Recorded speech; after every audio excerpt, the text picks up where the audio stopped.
Carl Jung explained, 10 spiritual signs that the old version of you is dying quietly, in the deepest chambers of the psyche where shadows dance with forgotten dreams and the soul keeps its most sacred secrets.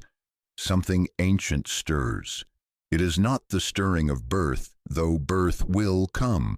It is the stirring of death, not the death that ends all things, but the death that transforms everything.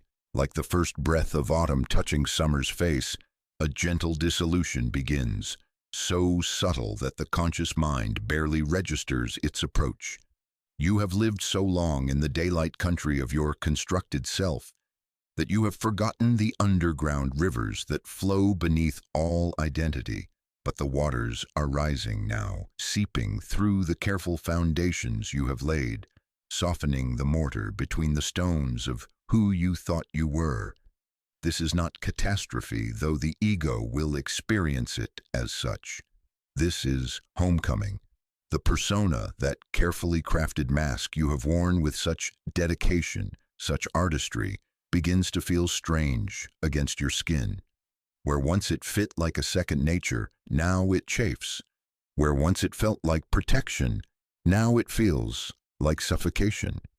You find yourself in moments of startling clarity, seeing yourself from the outside as if through the eyes of a compassionate stranger, and you wonder, when did this performance begin? When did the actor forget they were acting? In Jung's great map of the psyche, the persona serves a vital function. It is the bridge between the inner world and the outer, the diplomatic face we show to the theater of society. But like all bridges, it was meant to be crossed, not lived upon.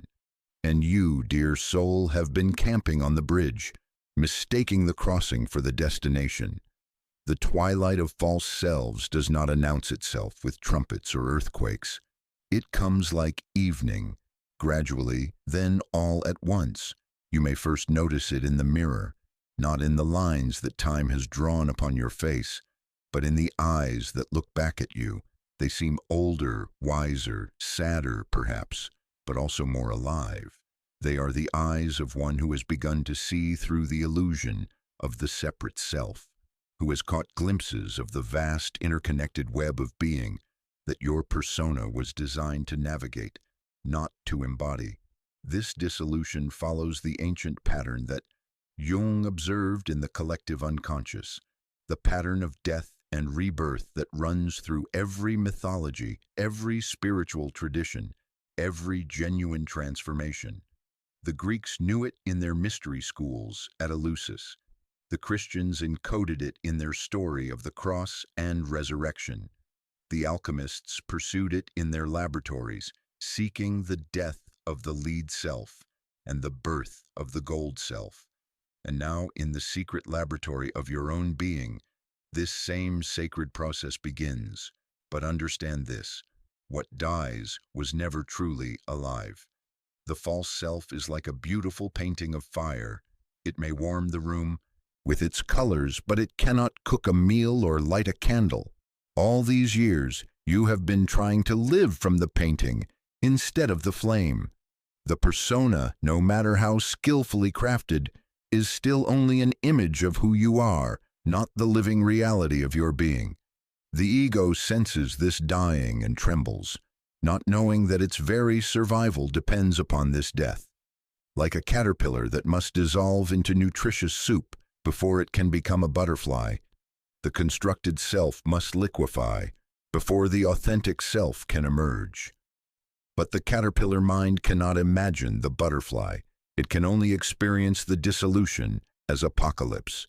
This is why the twilight of false selves is often accompanied by profound disorientation. The landmarks by which you have navigated your life begin to fade.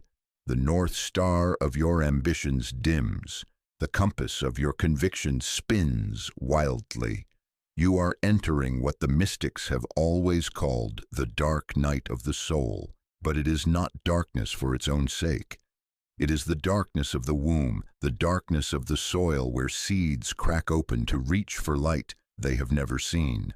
In this twilight space, you may find yourself asking questions that would have seemed absurd in the full light of your former certainties. Who am I when I am not performing? What do I truly want when I strip away everything I think I should want? What voice is speaking when the chorus of internalized others finally falls silent? These are not questions to be answered quickly or easily. They are koans to be lived, riddles that transform the riddler in the asking. The false self dies like autumn leaves releasing their hold on familiar branches, not violently but with a kind of exhausted grace. Each leaf held on as long as it could, fulfilling its purpose, creating the energy that sustained the tree through seasons of growth. But seasons change, and what once gave life can become a burden if held too tightly. The tree knows this wisdom in its rings and roots. To live, one must be willing to let die what has served its time. So too with the aspects of your identity that are beginning their quiet recession from center stage. The dutiful child, the successful professional, the people pleaser, the rebel, the victim, the hero. These roles you have played with such conviction are not being destroyed but being composted, their essential nutrients returning to the soil of your being to nourish whatever wants to grow next. This is the great paradox of individuation. To become who you truly are, you must be willing to cease being who you thought you were. To find your authentic voice, you must be willing to lose the familiar melody you have been humming all your life. To discover your real face, you must be willing to remove the mask you have worn so long you forgot it was removable. The ancient alchemists called this phase the Nigredo, the blackening, the first stage of the great work. It is the stage where all the elements are broken down to their essential components, where the gold and the dross are separated not by force but by fire. The fire that burns away the false self is not the fire of destruction but the fire of purification, the same fire that burns in the heart of every star, transforming the simplest elements into the complex beauty of existence. In this twilight hour of transformation, you may feel like you are losing yourself, but in truth, you are finding yourself for the first time. What feels like disintegration is actually differentiation, the psyche's way of sorting what belongs to your essential nature from what was borrowed, inherited, or imposed. Like an archaeologist carefully brushing away millennia of accumulated dust to reveal the original artifact beneath, you are uncovering the self that was always there, waiting beneath the layers of conditioning and adaptation. The false self served you well in its time. Do not judge it harshly or rush to discard it with contempt. It was the vehicle that carried you to this threshold, the cocoon that protected your developing authentic self until you were ready for this emergence. Honor it as you would honor a faithful servant who has completed their term of service. Thank it for its protection, its adaptation, its survival strategies that brought you safely to this moment of possible transformation. But do not mistake gratitude for attachment. The boat that carries you across the river should not be carried on your back up the mountain. The persona that served you in the first half of life may not be suited for the journey of the second half. Jung understood this deeply, that life has its seasons, and each season requires its own wisdom, its own approach, its own willingness to become what the moment demands. As the twilight deepens, you may find yourself in that liminal space between day and night, between who you were and who you are becoming. This is sacred ground, this threshold space. Here the veils between conscious and unconscious grow thin. Here the deeper currents of your being become audible over the noise of daily life. Here you may catch your first glimpse of what Jung called the self. Not the ego self with its needs and strategies and defenses, but the transcendent self, the organizing principle of your entire being, the conductor of the symphony you are here to play. In the mythology of transformation, this is always the darkest hour before dawn. The hero must die before the self can be born. The seed must crack before the plant can emerge. The ego must surrender its illusion of control before the deeper wisdom can take the helm. This surrender is not defeat, but victory. The victory of truth over illusion, of essence over appearance, of being over seeming. You are standing now at the edge of this great surrender, feeling perhaps the vertigo that comes with any significant threshold. The familiar world of the false self lies behind you, solid and known despite its limitations. The unknown territory of authentic being stretches ahead, full of promise but empty of guarantees. Between them lies the abyss of transformation, the necessary dissolution that every genuine rebirth demands. Take comfort in knowing that countless souls have made this passage before you. The path you are walking is ancient and well-worn by the footsteps of those who chose growth over safety, truth over comfort, becoming over being stuck. You are not alone in this twilight, though the journey itself can only be made in the solitude of your own deep interior. The false self may cling and protest as it feels its dominion waning. Like any dying thing, it may fight hardest in its final hours, but its protests are the protests of a system that has outlived its purpose, like the desperate arguments of a government that has lost the mandate of the governed. The deeper you knows better, the deeper you has been waiting patiently for this exact moment, this exact readiness, this exact willingness to let what wants to die have its death. In this twilight of false selves, you are being invited into the greatest adventure available to human consciousness, the journey from who you think you are to who you actually are, from the life you inherited to the life you were born to live, from the roles you play to the self you embody. It is a journey that requires everything and promises nothing except the incomparable gift of your own authenticity. Trust the process, even when, especially when, you cannot see where it leads. The psyche has its own intelligence, its own timing, its own perfect unfolding. What feels like death is also gestation. What feels like ending is also beginning. What feels like losing yourself is also finding yourself for the first time.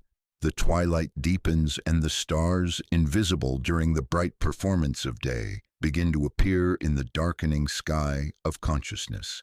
These are not new stars. They have always been there, waiting for the false light to fade so their true light could be seen.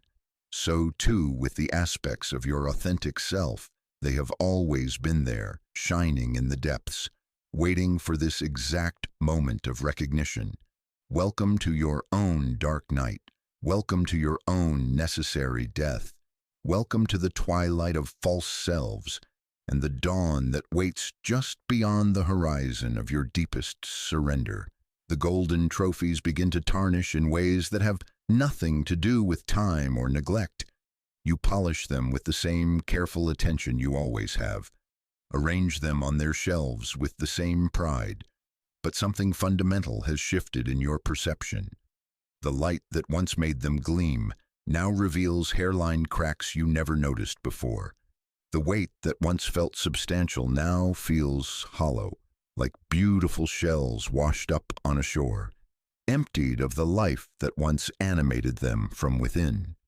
You stand before the monument of your achievements, the degrees on the wall, the awards gathering dust, the bank statements that should speak of security but whisper only of arithmetic, and feel like an archaeologist discovering the ruins of someone else's civilization. These accomplishments belong to you, undeniably. Your name is engraved on them, your effort embedded in every line of their creation. Yet they feel as foreign as artifacts from a culture you can barely remember inhabiting. This is not ingratitude speaking, though those around you may interpret it as such. This is not depression, though it may wear depression's clothes for a while. This is recognition. the soul's first clear-eyed assessment of the difference between what glitters and what truly illuminates. You are experiencing what the alchemists knew as the first separation, the moment when the seeker begins to distinguish between fool's gold and the genuine article, between the satisfactions that feed the persona and the fulfillment that nourishes the self. The shadow, that repository of everything you have disowned, denied, or simply never acknowledged about yourself, offers you its first gift in this moment of disillusionment. But it is not the dark, destructive force that popular psychology has made it out to be. The shadow's first gift is sight, the ability to see through the elaborate constructions of meaning you have built around external validation. It whispers with the voice of a wise and slightly amused elder. Did you really think happiness could be earned like a salary or accumulated like compound interest? For so long you have been living by the mathematics of the ego, adding and subtracting experiences, achievements, recognitions, believing that if you could just accumulate enough positive integers, the equation of your life would finally balance toward contentment. But contentment, you are discovering, is not a sum total. It is not the result of addition, but of subtraction. Not what you can add to yourself, but what you can subtract from the false self until only the essential remains. The hollow echo you hear when you knock on the walls of your accomplishments is not the sound of failure. It is the sound of awakening. What once seemed solid, the career trajectory, the social status, the carefully maintained image of success, reveals itself as construction, not foundation. And constructions, no matter how beautiful or impressive, are always temporary. They serve their purpose for a season, and then the wind changes, and what once sheltered becomes what constrains. You may find yourself at dinner parties or professional gatherings, listening to others speak with passionate conviction about their latest achievements, their next ambitious goals, their strategic 5-year plans, and feeling like you are watching a play in a language you used to speak fluently but have somehow forgotten. The script that once felt natural, the competitive comparisons, the status updates, the careful positioning in hierarchies of success, now feels scripted in the most artificial sense. You remember your lines, but you have lost the ability to believe in the character you were supposed to be playing. This disenchantment is not cynicism, though it may temporarily borrow cynicism's protective coloring. Cynicism is the ego's defense against disappointment. If nothing matters, then nothing can hurt us. But what you are experiencing is more radical and more hopeful than cynicism. It is the beginning of authentic discrimination, the soul's growing ability to discern between what feeds your true nature and what merely feeds the image you have constructed of yourself. The Buddha spoke of this recognition when he left his palace and encountered old age, sickness, and death for the first time. The comfortable illusions that had sustained his early life crumbled not because they were proven false, but because they were revealed as insufficient. They could not answer the deeper questions that had begun to stir in his consciousness. So too, your achievements have not become worthless. They have simply been revealed as unable to carry the weight of ultimate meaning you had placed upon them. Jung understood this phase of individuation intimately. In his own life, after achieving considerable success as a psychiatrist and theorist, he found himself in what he called his confrontation with the unconscious, a period where all his external accomplishments felt like elaborate distractions from the real work of becoming who he was meant to be. He wrote in his journal, "The wealth I had collected had been split apart and scattered to the winds. What remained was the essential core of my life's work. This scattering is not loss, but winnowing. The grain of authentic purpose is being separated from the chaff of borrowed ambitions. What falls away was never truly yours to begin with. It was inherited from family expectations, absorbed from cultural messages, constructed from the need to belong to communities that could only see and validate certain aspects of who you are. What remains is what has always been yours, the irreducible core of your being that exists independent of any external confirmation. You may notice that conversations about achievements now bore you in ways that surprise you. Where once you could spend hours analyzing career moves, comparing salaries, discussing the relative merits of various forms of success, now these topics feel like discussions of weather patterns in distant countries, mildly interesting perhaps, but ultimately irrelevant to the climate of your inner world. This boredom is not a judgment against others who are still animated by these concerns. It is simply your psyche's way of redirecting its attention toward what actually nourishes your deeper development. The trophies on your shelf become like childhood toys viewed from the perspective of adulthood, still recognizable as once treasured objects but no longer capable of generating the same excitement or engagement. You do not hate them or feel ashamed of having once loved them so completely. You simply recognize that you have outgrown them, the way a snake outgrows its skin or a plant outgrows its container. What once fit perfectly now constrains what you are becoming. This recognition often brings with it a peculiar kind of grief. Not for what you are losing, but for how much of your life you spent pursuing satisfactions that could never actually satisfy. It is the grief of time that feels misspent, energy that feels misdirected, passion that feels misplaced. But even this grief is a gift, for it signals that your inner compass is recalibrating, that your soul is beginning to remember its true north. The shadow's wisdom emerges more clearly now. All those years of striving were not mistakes, but preparation. Every hollow victory taught you something essential about the nature of hollow victories. Every achievement that failed to deliver its promised fulfillment was a teacher in disguise, showing you through direct experience what Jung called the lie of the persona, the belief that we are what we accomplish rather than what we essentially are. You begin to see the terrible beauty of this illusion. Without it, you might never have developed the strength, discipline, and skills that are now available to serve your more authentic purposes. The false self was not your enemy, but your training ground. It taught you how to focus, how to persist, how to overcome obstacles, capacities you will need for the deeper work that is now calling to you. But it could not teach you what to focus on, what to persist toward, what obstacles are worth overcoming. For that, you need to consult a different kind of wisdom. This is why the disillusionment with achievements often feels less like crisis and more like relief. Somewhere in your depths, you have always known that you were playing the wrong game, aiming at the wrong targets, seeking applause from the wrong audience.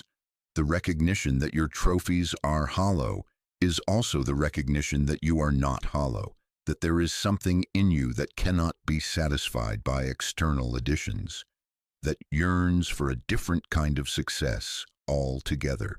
The emptiness you feel when you look at your accomplishments is not the emptiness of depression, but the emptiness of potential. It is the cleared space where something new can be built, the blank canvas where a different kind of masterpiece can be painted. The shadow has swept away the fool's gold, not to leave you poor, but to make room for the real treasure that cannot be earned or awarded or recognized by any external authority, because it is not separate from who you fundamentally are. In the mythology of transformation, this is the moment when the hero realizes that the dragon they have been fighting is the guardian of the treasure, not its enemy.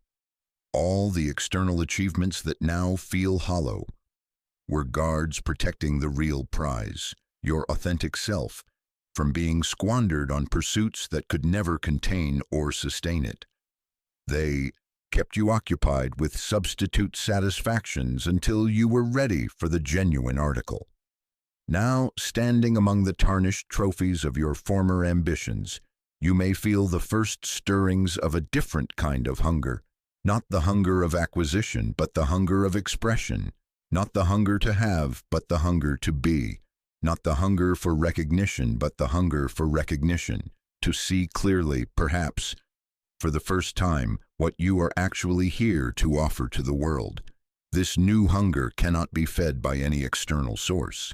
It can only be fed by the gradual unveiling of your authentic nature, the slow revelation of the self that has been waiting patiently beneath all your personas, all your achievements, all your careful constructions of identity. It is a hunger that paradoxically feeds itself. The more authentic you become, the more authentically hungry you become for even greater authenticity. The first whisper of this transformation often comes as a question that seems to arise from nowhere. What if none of this actually matters in the way I thought it did? This question is not the beginning of nihilism, but the beginning of true valuation. It is the psyche's way of asking not whether anything matters, but what matters in a way that touches the core of your being rather than just the surface of your ambitions. As the golden trophies lose their luster, something else begins to gleam in the depths of your awareness. It has no name yet, no form, no clear definition, but it has presence, it has weight. It has the kind of significance that does not need to be proven or displayed or validated by any external authority. It simply is, and its being is enough. This is the shadow's ultimate gift, not darkness but discrimination, not destruction but discernment. It teaches you to tell the difference between what satisfies the persona and what feeds the soul, between what impresses others and what expresses your truth, between what you can achieve and what you can become. Welcome this disillusionment as you would welcome dawn after a long night of restless dreams. What is being illuminated is not just the hollowness of false achievements, but the solid ground of authentic purpose that has been waiting beneath them all along. The trophies may tarnish, but what you truly are is incorruptible, and its time of recognition has finally come. The calling comes not as thunder, but as whisper, not as command, but as invitation, like desert pilgrims drawn by some invisible magnetism toward hidden monasteries they have never seen but somehow always known existed. You find yourself craving solitude with an urgency that surprises even you. It is not the familiar tiredness after a long day of social interaction, nor the ordinary introvert's need for restoration after extended peopling. This is something altogether different, a hunger for aloneness, so profound it feels like homesickness for a country you have never visited but recognize as your birthplace. The endless social performances that once energized you now drain your very essence, as if each interaction requires you to pour out portions of yourself that take longer and longer to replenish. Conversations that once sparked with genuine connection now feel like elaborate dances around empty centers, beautiful choreographies that leave everyone moving but no one truly met. You smile and nod and respond appropriately, but some essential part of you has withdrawn to a deeper chamber, watching from behind bulletproof glass, no longer willing to be spent so carelessly on encounters that touch only the surface of what you are. This withdrawal is not misanthropy, though others may interpret it as such. It is not depression, though it may wear depression's gray clothing for a season. This is initiation, the psyche's ancient call to descend into the depths where transformation occurs, where the false self can finally be composted, and the authentic self can begin its slow germination in the rich darkness of solitude. Jung knew this calling intimately. He called it the night sea journey, borrowing from the myth of Jonah in the whale's belly, the hero's descent into the dark waters of the unconscious, where the ego's familiar landmarks disappear and a different kind of navigation becomes necessary. But unlike Jonah, who was swallowed against his will, you are choosing to enter the whale. You are volunteering for the darkness because something in your depths knows that what you are seeking cannot be found in the bright, chattering marketplace of social existence. The hermit's calling is one of the great archetypal patterns that Jung identified in the collective unconscious, the sage who withdraws from the world not in rejection but in preparation, not in defeat but in incubation. Every mythology tells this story. The Buddha under the Bodhi tree, Jesus in the desert, Muhammad in the cave, the countless unnamed mystics and seekers who discovered that the deepest truths reveal themselves only in the profound silence that lies beneath the endless commentary of social life. But you may resist this calling at first, mistaking it for something pathological rather than something sacred. The culture around you offers no category for this kind of withdrawal except dysfunction. Friends express concern when you decline their invitations with increasing frequency. Family members ask probing questions about your mental health when you choose silence over small talk. Colleagues wonder about your team's spirit when you slip away from optional social gatherings to guard the solitude that has become more precious to you than gold. They mean well, these voices of concern, but they cannot see what you are beginning to sense. That solitude is not the absence of connection, but a different quality of connection altogether. In silence, away from the mirrors of others' expectations and the constant need to explain or justify or perform your identity, you begin to hear the faint heartbeat of your authentic self, waiting to be born like a child in the womb, growing stronger in the darkness, preparing for an emergence that cannot be rushed or forced or socially scheduled. The hermit's cave is not a place of isolation, but a place of cultivation.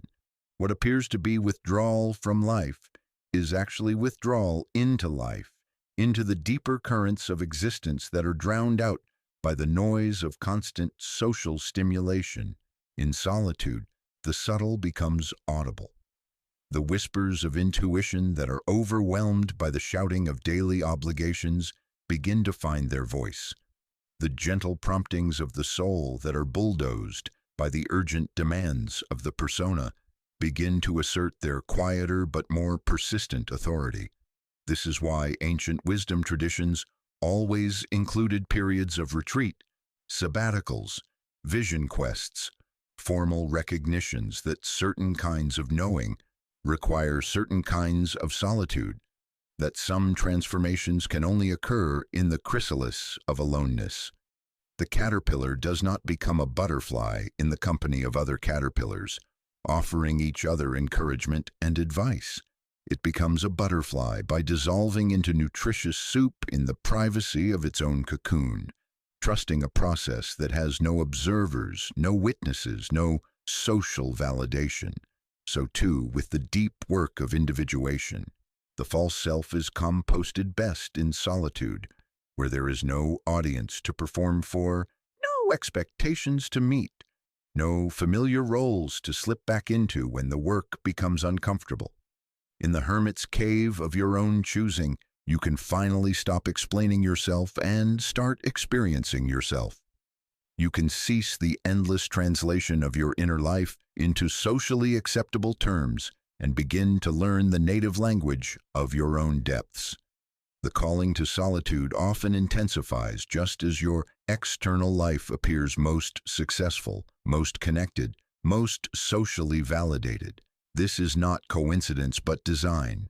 The psyche waits until the ego has exhausted its strategies for finding fulfillment through external means before it issues its invitation to the inner journey. Like a wise teacher who allows the student to learn through experience before offering deeper instruction, the unconscious lets you fully explore the limitations of the false self before revealing the possibilities of the authentic self. You may find that social gatherings that once delighted you now feel like wearing clothes that no longer fit, not obviously uncomfortable, but wrong in some fundamental way that makes you hyper-aware of every interaction. Parties become theaters where you can see the scripts everyone is reading from, the roles everyone is playing, the desperate attempts to fill the silence with noise rather than meet the silence with presence. You begin to feel like an anthropologist studying a culture you once belonged to but can no longer quite remember how to inhabit naturally. This estrangement from social life is not permanent, but it is necessary. Like a bone that must be broken in order to heal properly, your connection to the world must be broken in order to be re-established on more authentic terms. The hermit phase is not about learning to live without others, but about learning to live with yourself, to become such good company for yourself that your eventual return to social life comes from choice rather than need, from fullness rather than emptiness, from something to offer rather than something to seek. In the silence of your chosen solitude, you begin to discover the difference between loneliness and aloneness. Loneliness is the ego's cry for external validation, its fear of being cut off from the sources of identity and meaning it has learned to depend upon. But aloneness is the soul's natural state, not isolated but whole, not cut off but connected to the deeper currents that flow beneath all surface relationships, all temporary alliances, all the passing connections that feed the persona but sometimes starve the self. The hermit's cave becomes a laboratory where you can finally conduct the experiments in authenticity that are impossible in the presence of others. Who are you when there is no one to impress? What do you think when there is no one to agree or disagree with your thoughts? What do you feel when there is no one to judge your feelings as appropriate or inappropriate? What do you want when there is no one to want it for, no one to approve or disapprove of your wanting? These questions have no quick answers. They ripen slowly in the silence, like fruit on a tree that grows in seasons known only to itself. The hermit learns the art of patient cultivation, of tending the inner garden without demanding immediate harvests, of trusting processes that unfold in their own time, according to their own organic intelligence. This is perhaps the most difficult aspect of the hermit's calling for those raised in a culture of instant gratification and measurable progress. The transformation that occurs in solitude follows rhythms that cannot be forced, accelerated, or optimized. It happens in the spaces between thoughts, in the pauses between breaths, in the stillness between heartbeats.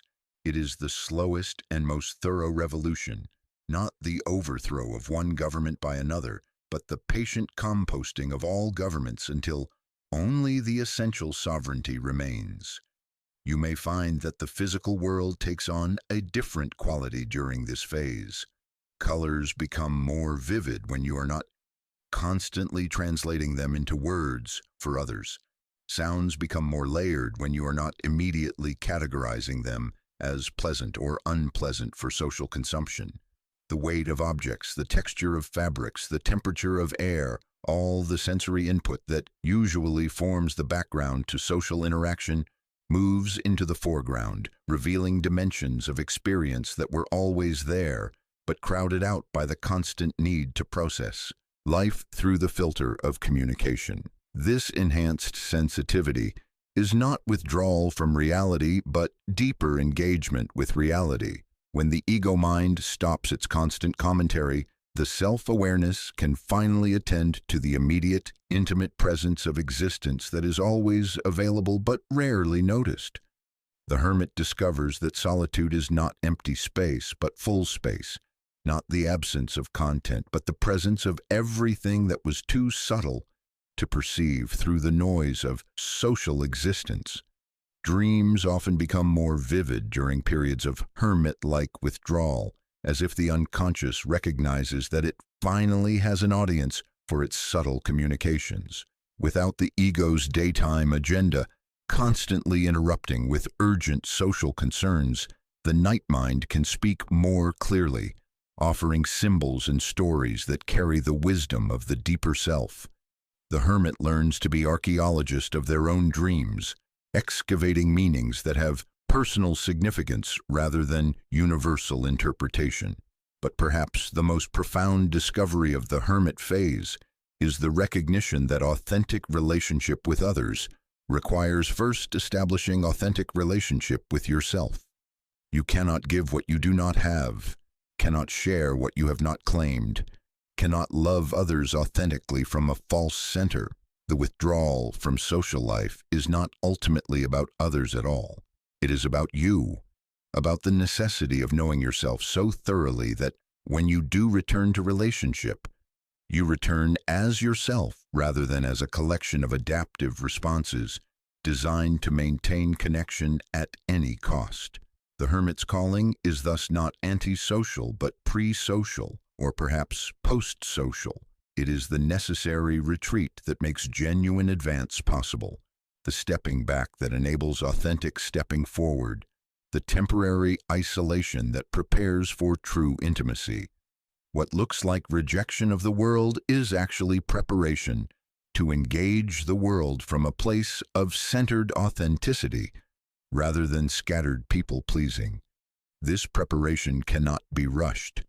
The hermit's cave operates on geological time, not social time. Transformations that will eventually seem sudden and dramatic are actually the result of months or years of imperceptible shifting, like mountains being formed by the patient pressure of tectonic plates moving at rates measurable only over millennia. The hermit learns to trust these deeper rhythms, to value process over product, becoming over achieving. In the silence of your self-imposed exile, you may begin to sense the presence of what Jung called the self, not the ego self with its social strategies and adaptive mechanisms, but the transcendent self that exists independent of any external validation or recognition. This self has been waiting patiently through all your years of social performance, like a wise grandmother sitting quietly in the corner, while the grandchildren exhaust themselves with their loud games and urgent dramas. The hermit phase is the time when you finally turn your attention to this patient presence, this deeper identity that cannot be earned or lost, that exists not because of what you do, but because of what you are. In solitude, this self can finally speak without having to translate its wisdom into socially acceptable forms. It can offer guidance that serves your authentic development rather than your social advancement. It can reveal purposes that may never be understood or appreciated by others, but that feed your soul in ways that external recognition never could. This is the sacred medicine that only solitude can provide, the healing of the split between who you are and who you think you should be, the integration of the authentic self that was sacrificed to social belonging, the resurrection of the true nature that was buried beneath layers of adaptive persona. The hermit's cave becomes an operating room where this surgery of the soul can be performed without anesthesia, but also without witnesses, where the patient and the surgeon are the same person, guided by an intelligence that knows exactly what needs to be healed and how. As this healing progresses, you may notice that your craving for solitude begins to shift. What started as desperate escape from social overwhelm gradually transforms into spacious choice about when and how to engage with others.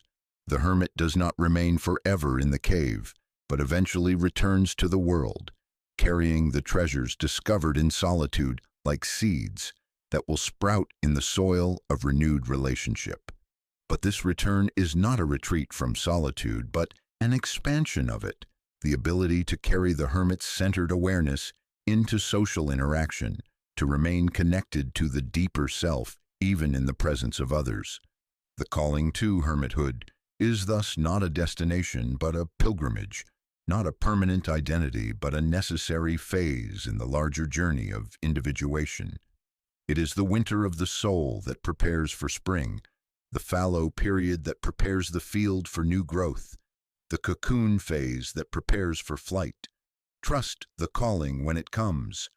Honor the need for withdrawal as you would honor any sacred invitation. The world will still be there when you emerge, but you will meet it as someone fundamentally different. Someone who has learned to be at home in their own company and therefore capable of true hospitality when others arrive at the door of their presence. In the silence, away from the endless mirrors of social expectation, the authentic self grows strong enough to eventually reflect its own light, rather than merely reflecting the light of others. This is the hermit's gift to the world. Not absence, but presence. Not isolation, but integration. Not withdrawal from life, but preparation for a life lived from the center, rather than the circumference of being. The ground beneath your feet begins to shift, not with the sudden violence of an earthquake, but with the slow, inexorable movement of continental drift. What once felt solid as bedrock, your most cherished beliefs, your fundamental assumptions about how life works, your carefully constructed worldview, starts to reveal itself as less permanent than you imagined. The convictions you once proclaimed with fierce certainty now feel foreign on your tongue, like words in a language you thought you spoke fluently but realize you have only been parroting.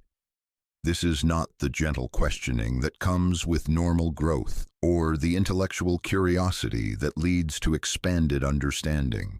This is something far more fundamental and far more unsettling. The complete dissolution of the conceptual framework through which you have been interpreting reality itself. You find yourself in the strange position of no longer believing things you would have defended passionately just months before, unable to summon the energy to argue for positions that once defined your very identity. Jung called this process enantiodromia, the psyche's natural tendency to move toward its opposite when any position becomes too extreme, too rigid, too identified with the ego's need for certainty. Like a pendulum that swings inevitably toward the other side, the psyche seeks balance by dismantling whatever has become too solidified, too absolute, too removed from the fluid nature of actual experience. What feels like crisis is actually correction, the deep intelligence of the self-restoring equilibrium to a system that had become dangerously one-sided. But understanding the process intellectually does little to ease the vertigo of living through it.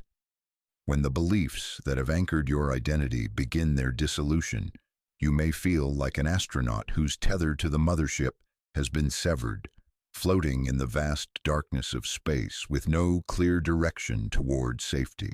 The familiar constellations by which you have navigated your choices disappear behind clouds of doubt, leaving you in a landscape where even the most basic assumptions about right and wrong, true and false, meaningful and meaningless, require complete reconsideration. This crumbling rarely announces itself with dramatic fanfare. More often, it begins with small moments of cognitive dissonance, finding yourself unable to muster enthusiasm for causes that once fired your passion, discovering that arguments you once found compelling now seem hollow or simplistic, noticing that the political positions or religious beliefs or philosophical frameworks that once provided clear guidance now feel like ill-fitting clothes borrowed from a stranger. You may catch yourself mid-sentence, aware that the words coming out of your mouth belong to an earlier version of yourself, a person who lived in a simpler world, where things were more black and white, where the good guys and bad guys wore clearly distinguishable uniforms, where complex problems had straightforward solutions if only people would listen to reason. That earlier self seems both intimately familiar and completely foreign, like looking at photographs of yourself as a child, recognizable but somehow belonging to someone else entirely. The first casualty of this dissolution is often certainty itself, where once you knew exactly where you stood on important issues, now you find yourself occupying what Zen Buddhists call don't-know mind, a state of openness that the ego experiences as terrifying emptiness, but that wisdom traditions recognize as fertile void, the creative space from which genuine insight emerges. Don't know mind is not ignorance, but the recognition that true knowledge is always larger than our concepts of it, always more mysterious than our explanations of it.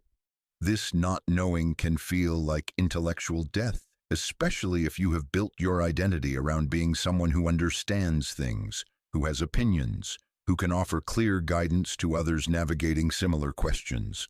The scholar watches their expertise crumble. The activist finds their righteous anger cooling into compassionate uncertainty. The believer discovers that faith, when it becomes too crystallized, can actually obscure the mystery it was meant to honor. But what appears to be the death of knowing is actually the birth of wisdom. Knowledge is accumulated information. Wisdom is the recognition of how little any information can capture about the full complexity of existence. Knowledge divides the world into categories. Wisdom sees the artificial nature of all categories while still being able to use them skillfully when they serve life rather than constrain it. In the mythology of transformation, this phase corresponds to what the alchemists called the solutio, the dissolution phase, where all the elements are broken down to their essential components so they can recombine in new configurations. The rigid structures of thought that have served their purpose must be composted before new understanding can grow from their transformed substance. What feels like chaos is actually the necessary reorganization that precedes a higher order of integration. You may find yourself drawn to books, teachers, or perspectives that you would have dismissed or even opposed during your period of greater certainty. The mind that once filtered information through the narrow lens of confirmation bias becomes genuinely curious about viewpoints that challenge or contradict its previous positions. This is not relativism, the belief that all perspectives are equally valid, but perspectivism, the recognition that reality is far too vast and complex to be fully captured by any single viewpoint, no matter how sophisticated or well-reasoned. This opening to multiple perspectives can be deeply uncomfortable for friends and family members who knew you as someone with clear, consistent positions on important matters. They may interpret your new uncertainty as weakness, your willingness to consider opposing viewpoints as betrayal, your movement away from rigid positions as moral confusion. Some relationships may strain or even break under the pressure of your transformation, as others struggle to relate to this new version of you who can no longer be counted on to think in familiar patterns. But this relational turbulence, painful as it may be, is often the price of authentic growth. Jung observed that individuation, the process of becoming who you truly are, inevitably involves growing beyond the expectations and projections that others have placed upon you. The roles you played in their psychological dramas may no longer fit the person you are becoming, requiring everyone involved to either expand their capacity for relationship or accept that some connections cannot survive the transformation. The crumbling of certainties often reveals how much of what you believed was actually borrowed rather than discovered through your own direct experience. The political opinions inherited from family, the religious beliefs absorbed from community, the philosophical positions adopted to fit in with particular social groups, all of these hand-me-down convictions begin to feel like costumes from a play you no longer remember auditioning for. This recognition can bring a peculiar kind of grief, not just for the loss of certainty itself, but for the realization of how much of your life has been lived according to scripts written by others. How many conversations have you participated in where you were merely reciting lines rather than speaking from your own authentic understanding? How many positions have you defended, not because they emerged from your deep knowing, but because they were expected of you by groups you wanted to belong to?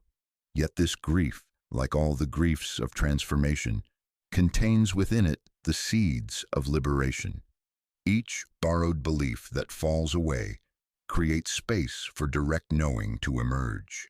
Each inherited certainty that dissolves makes room for personally verified wisdom. Each second-hand conviction that crumbles opens the possibility for first-hand understanding that comes not from external authorities, but from the deep intelligence of your own being, engaging directly with the mystery of existence. The process of unlearning often proves more difficult than learning ever was. Learning adds information to existing frameworks. Unlearning requires the dismantling of the frameworks themselves. It's like trying to remove the foundation of a house while still living in it. Every support beam you question weakens the structure of your identity, yet the questioning itself has become irresistible, driven by a force deeper than personal preference or intellectual curiosity. This force is what Jung recognized as the transcendent function, the psyche's innate drive toward wholeness and integration. When consciousness becomes too one-sided, too rigid, too identified with particular positions, the unconscious generates compensatory content designed to restore balance. The doubts and questions that arise are not signs of weakness or confusion, but expressions of the self's wisdom, its commitment to truth over comfort, to growth over security. During this phase of dissolution, you may find that your relationship to authority, both external authorities and your own internal authority, undergoes radical revision. Teachers, experts, leaders, and institutions that once commanded your respect or obedience may suddenly appear more human, more fallible, more limited in their understanding than you previously recognized. This is not cynicism but discrimination, the mature capacity to appreciate what authorities have to offer while remaining aware of the boundaries of their knowledge and the partiality of their perspectives. Simultaneously, your own internal authority begins to shift from the ego's need to know and control to a deeper trust in the organic intelligence that governs growth, healing, and transformation. You learn to navigate by a different kind of compass, not the magnetic pull of inherited beliefs, but the subtle guidance of embodied wisdom, the kind of knowing that emerges from the integration of thinking, feeling, sensing, and intuition, rather than from purely rational analysis. This shift often manifests as a new relationship to questions themselves. Where once questions were problems to be solved, now they become doorways to be entered. Where once uncertainty was something to overcome as quickly as possible, now it becomes a state to be inhabited with curiosity and patience. Where once not knowing felt like failure, now it feels like the most honest acknowledgement of the vastness and mystery of existence. The rigid thinking patterns that are dying their necessary death include not just specific beliefs, but whole ways of believing. The tendency to organize reality into absolute categories, the need to be right rather than real, the compulsion to have opinions about everything rather than direct experience of anything.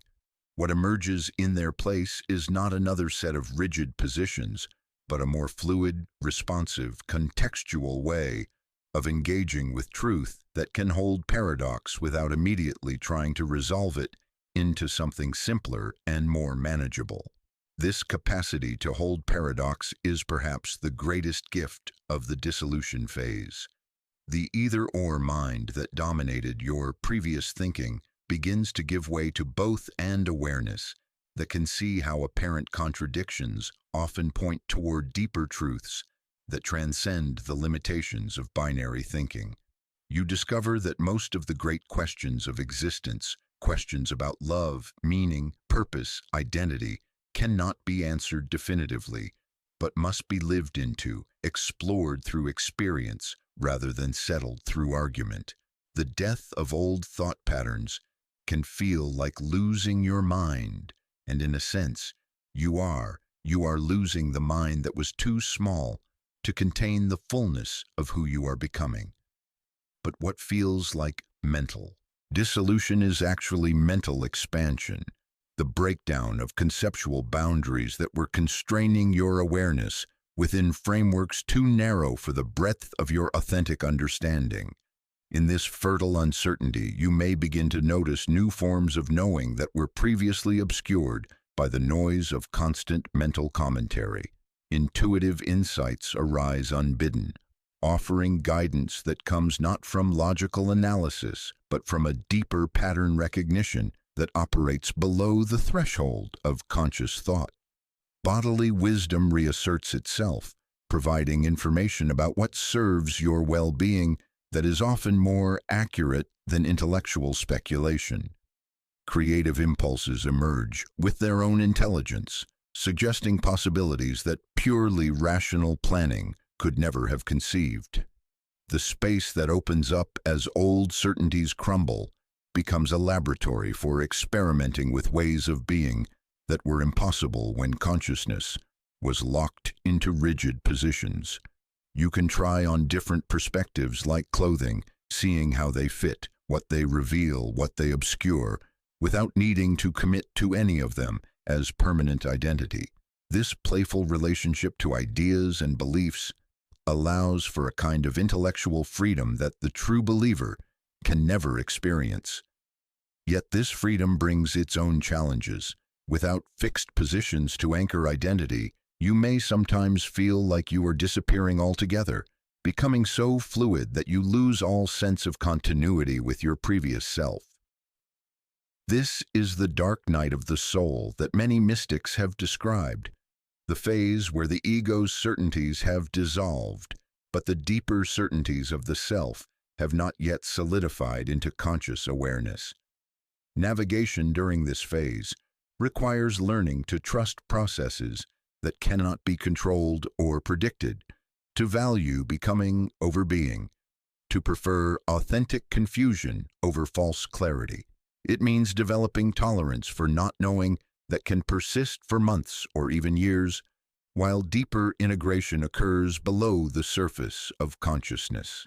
It means learning to live the questions, as Rilke advised, rather than insisting on premature answers that would only recreate the same rigid structures that needed to crumble. The crumbling of certainties is thus not destruction, but renovation, the careful dismantling of structures that have served their purpose so that something more spacious and flexible can be built in their place. What dies is not your capacity for conviction, but your attachment to conviction as the primary measure of intellectual integrity. What dies is not your ability to take positions, but your need to take positions in order to feel secure in your identity. What emerges from this dissolution is a new kind of certainty, not the brittle certainty of the true believer, but the flexible certainty of the mature human being who knows that truth is always larger than their understanding of it, always more mysterious than their explanations of it, always more alive than their concepts of it. This is the certainty of uncertainty, the faith that embraces doubt as a necessary component of any honest engagement with the infinite complexity of existence. In this fertile void where old thought patterns have died, but new wisdom has not yet fully emerged, you are being prepared for a different kind of mental life, one that can hold multiple perspectives simultaneously, that can think paradoxically without being paralyzed by contradiction, that can remain open to new information without losing the capacity for decisive action when such action serves life. The ground that seemed so solid reveals itself to have been frozen water, and now the thaw has begun.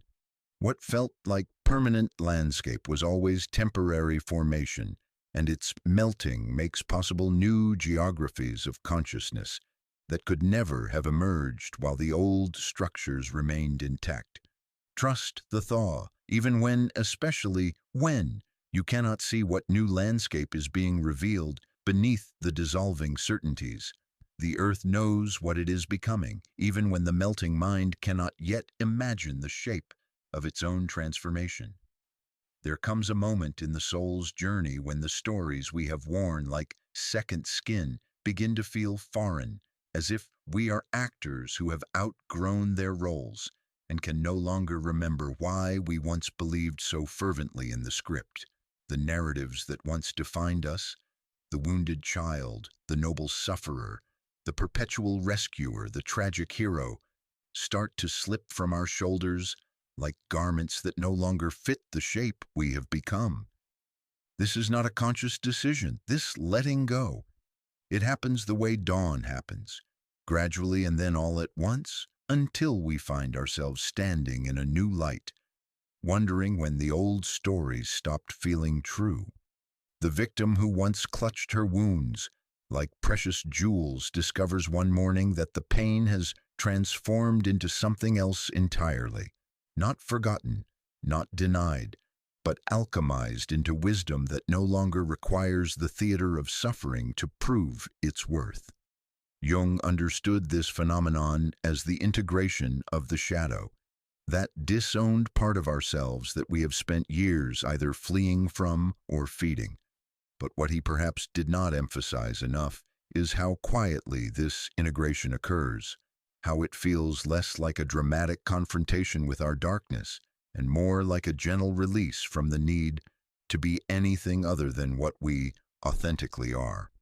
The shadow, you see, is not only our capacity for harm or our repressed desires, it is also our attachment to the roles that once served us, the identities we constructed from our wounds and our victories alike. The person who has defined herself by her trauma holds her pain in the shadow, just as surely as the person who has defined himself by his achievements holds his failures there. Both are prisoners of their stories, and both must eventually face the terrifying freedom of existing beyond the boundaries of their self-created mythology. When the past begins to lose its grip, we experience what can only be described as a kind of existential vertigo. Who are we, after all, if not the sum of our stories? If we are not the child who was abandoned, the lover who was betrayed, the dreamer who was crushed, then what are we? This question hangs in the air like incense, heavy with both dread and possibility. The wounded child within us has been the director of our inner theater for so long that when she finally sets down her megaphone, the silence feels apocalyptic. We have organized entire lifetimes around the compensation for early hurts, built careers on proving our worth to those who failed to see it, chosen lovers who would confirm our deepest fears about ourselves, created elaborate patterns of self-sabotage to maintain the familiar ache of disappointment. When these patterns begin to dissolve, we are left with the strange and wonderful task of discovering who we are when we are not running from or toward our wounds. This is the shadow's great gift, not the integration of our darkness, but the release from our light. The hero must die just as surely as the victim must die, because both are constraints upon the soul's natural expansion. The savior who has spent her life rescuing others from the pain she could not rescue herself from must eventually face the terrible truth that her generosity was often a disguise for her unwillingness to feel her own helplessness. The martyr must confront the ways in which his suffering served as both a shield and a weapon, protecting him from the vulnerability of genuine intimacy, while ensuring that others would forever be indebted to his sacrifice. But here is the mystery.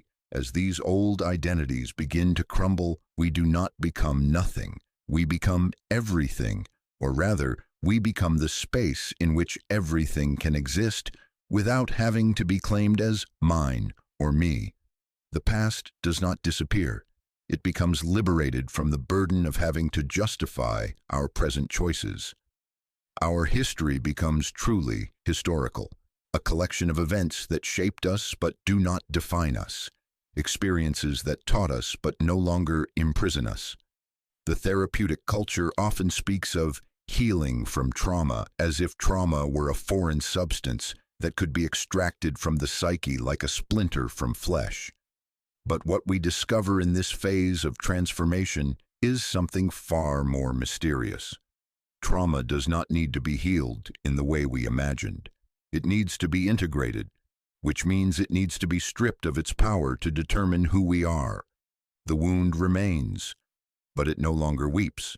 The scar tissue becomes simply another part of the body's story, neither particularly beautiful nor particularly ugly, neither a source of shame nor a badge of honor. This integration happens not through analysis or catharsis, but through a kind of inner alchemy that occurs when we are finally ready to stop being interesting to ourselves. For so long, our dramas have been the most fascinating thing about us, to ourselves, if not to others. We have studied our patterns, analyzed our relationships, dissected our dreams, and psychologized our every emotion until we have become scholars of our own suffering. But there comes a time when even our most cherished insights begin to feel stale, when the story of our dysfunction becomes as tiresome as the story of our triumph. It is then that something else can emerge, not a new story, but a kind of storyless awareness that watches all stories arise and pass away without attachment. This is what Jung called the self with a capital S, the archetypal center of the psyche that exists beyond the ego's need to have a coherent narrative. The self does not need to know who it is because it is not a who, but a what. A field of consciousness in which all experiences can unfold without being claimed or rejected. When the past loses its grip, we discover that we are not who we thought we were, but we are also not nobody. We are the space in which all ourselves have appeared and disappeared, the awareness that has remained constant through every transformation, every death and rebirth of identity. This awareness has watched us play every role with perfect equanimity, the victim and the victor, the innocent and the perpetrator, the wise one and the fool. It has never judged any of these performances, has never preferred one character to another, has simply provided the stage upon which our human drama could unfold. The old wounds that once pulsed with significance begin to feel like old photographs, interesting artifacts of a previous era, but no longer capable of generating the electric charge of immediate relevance. We can look at them with something approaching curiosity rather than compulsion, can acknowledge their role in shaping us without needing them to continue justifying our choices. The abusive parent becomes simply a person who was unable to love well. The betraying lover becomes simply someone who was afraid of intimacy. The neglectful friend becomes simply a soul who was overwhelmed by their own pain.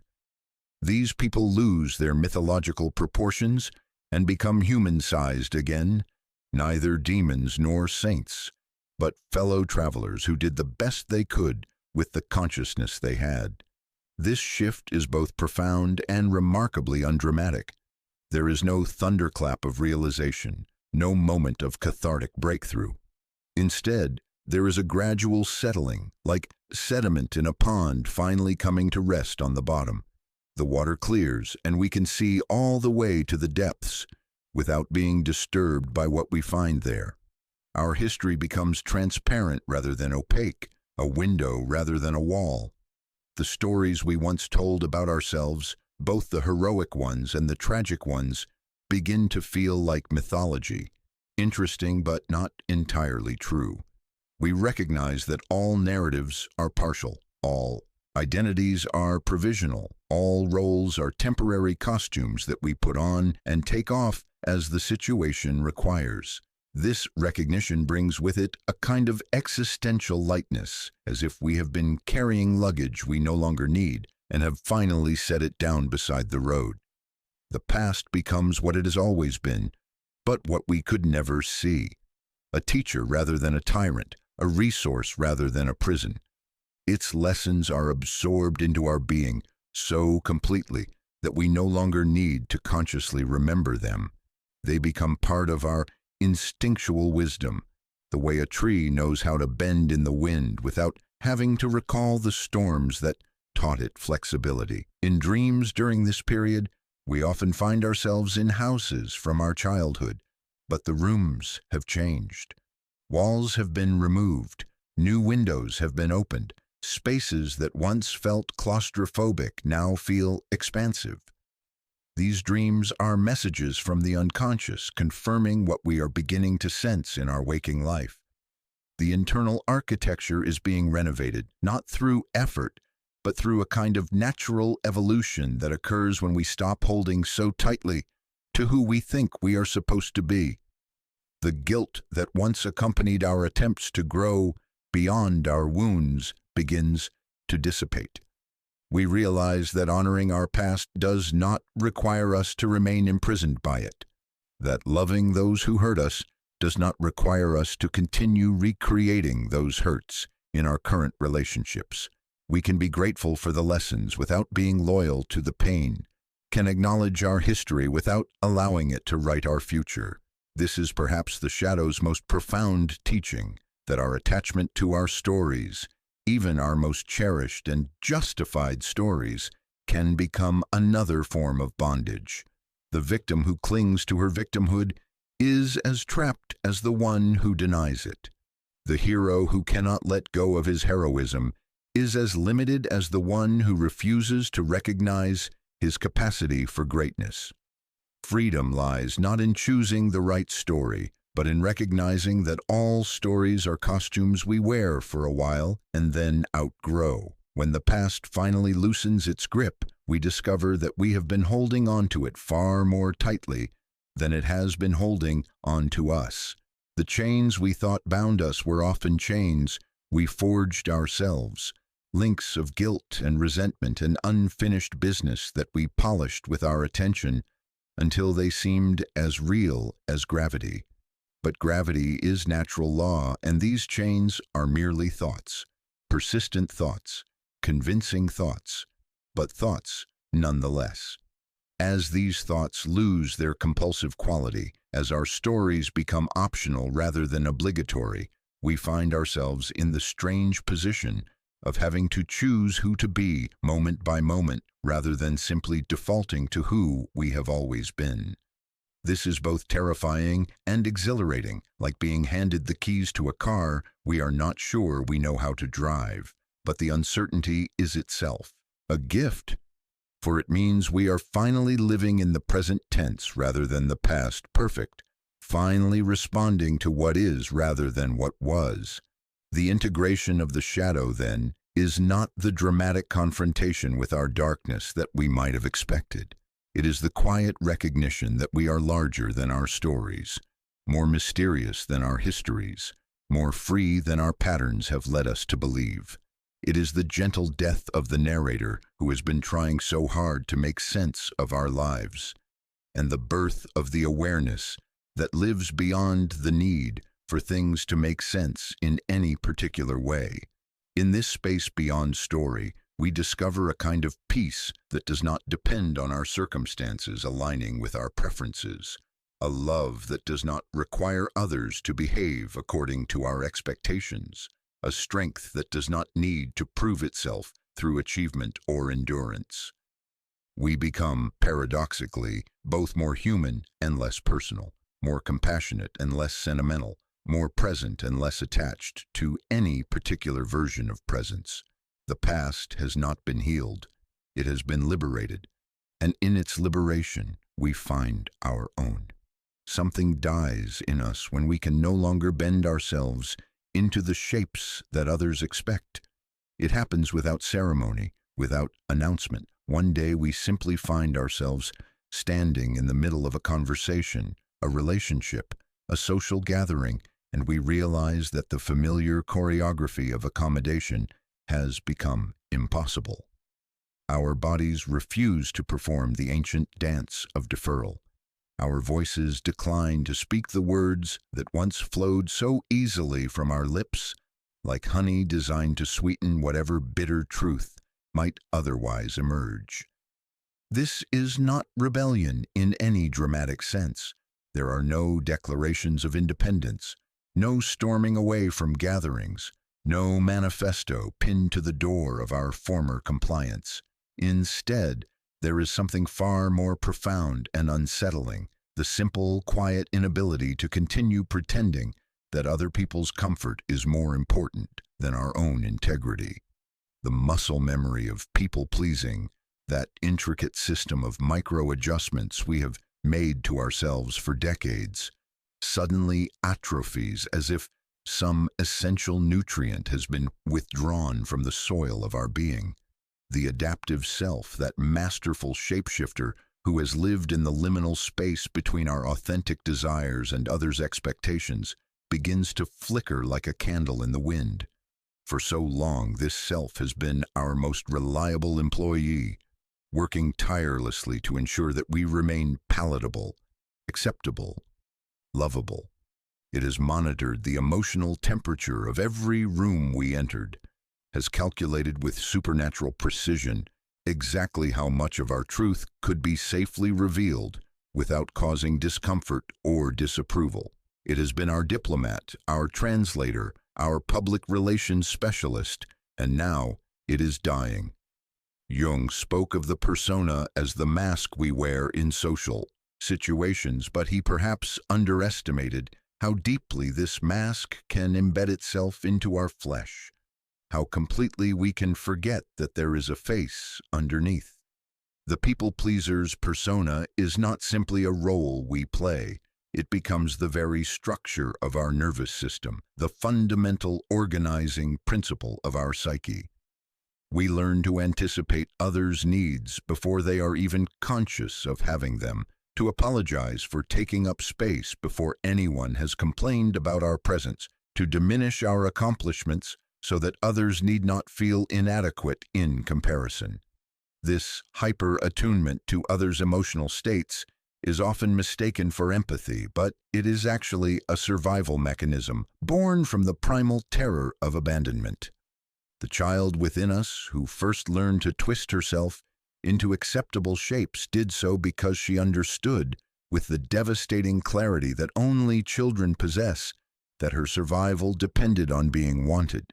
If she could just be good enough, sweet enough, helpful enough, undemanding enough, then surely the adults upon whom her life depended would continue to care for her. But the tragedy of this adaptive strategy is that it works too well. It ensures our inclusion in the tribe, while simultaneously guaranteeing our exile from ourselves. We become so skilled at reading and responding to others' needs that we lose touch with our own. Our authentic desires become as foreign to us as a language we once spoke fluently but have not practiced in years.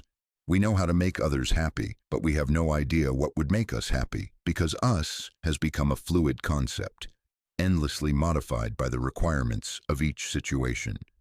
When this system begins to collapse, the experience is both liberating and terrifying. It is like being an actor who suddenly forgets all her lines in the middle of a performance she has been giving for decades. The other actors continue their scenes, waiting for our cues, expecting us to deliver the responses that will allow the familiar drama to continue. But the words will not come. The smile will not arrange itself across our face. The agreeable nod refuses to emerge from our neck. At first, we may panic, thinking that something is wrong with us. Where is our natural desire to accommodate? Why do we feel so resistant to doing the small things that would make others comfortable? Why does the thought of attending that gathering, accepting that invitation, agreeing to that request, fill us with a bone-deep exhaustion that no amount of rest seems to cure? We may try to force the old patterns back into operation, to manually override whatever malfunction is occurring in our people-pleasing apparatus. But the effort feels mechanical, lifeless, like trying to resurrect a corpse through sheer willpower. This is the death of the false self, and like all deaths, it must be mourned. The adaptive self that is dying served us for so long, protected us through circumstances that might otherwise have been unbearable. She was our liaison with a world that seemed to have very specific requirements for membership. our insurance policy against the catastrophe of rejection.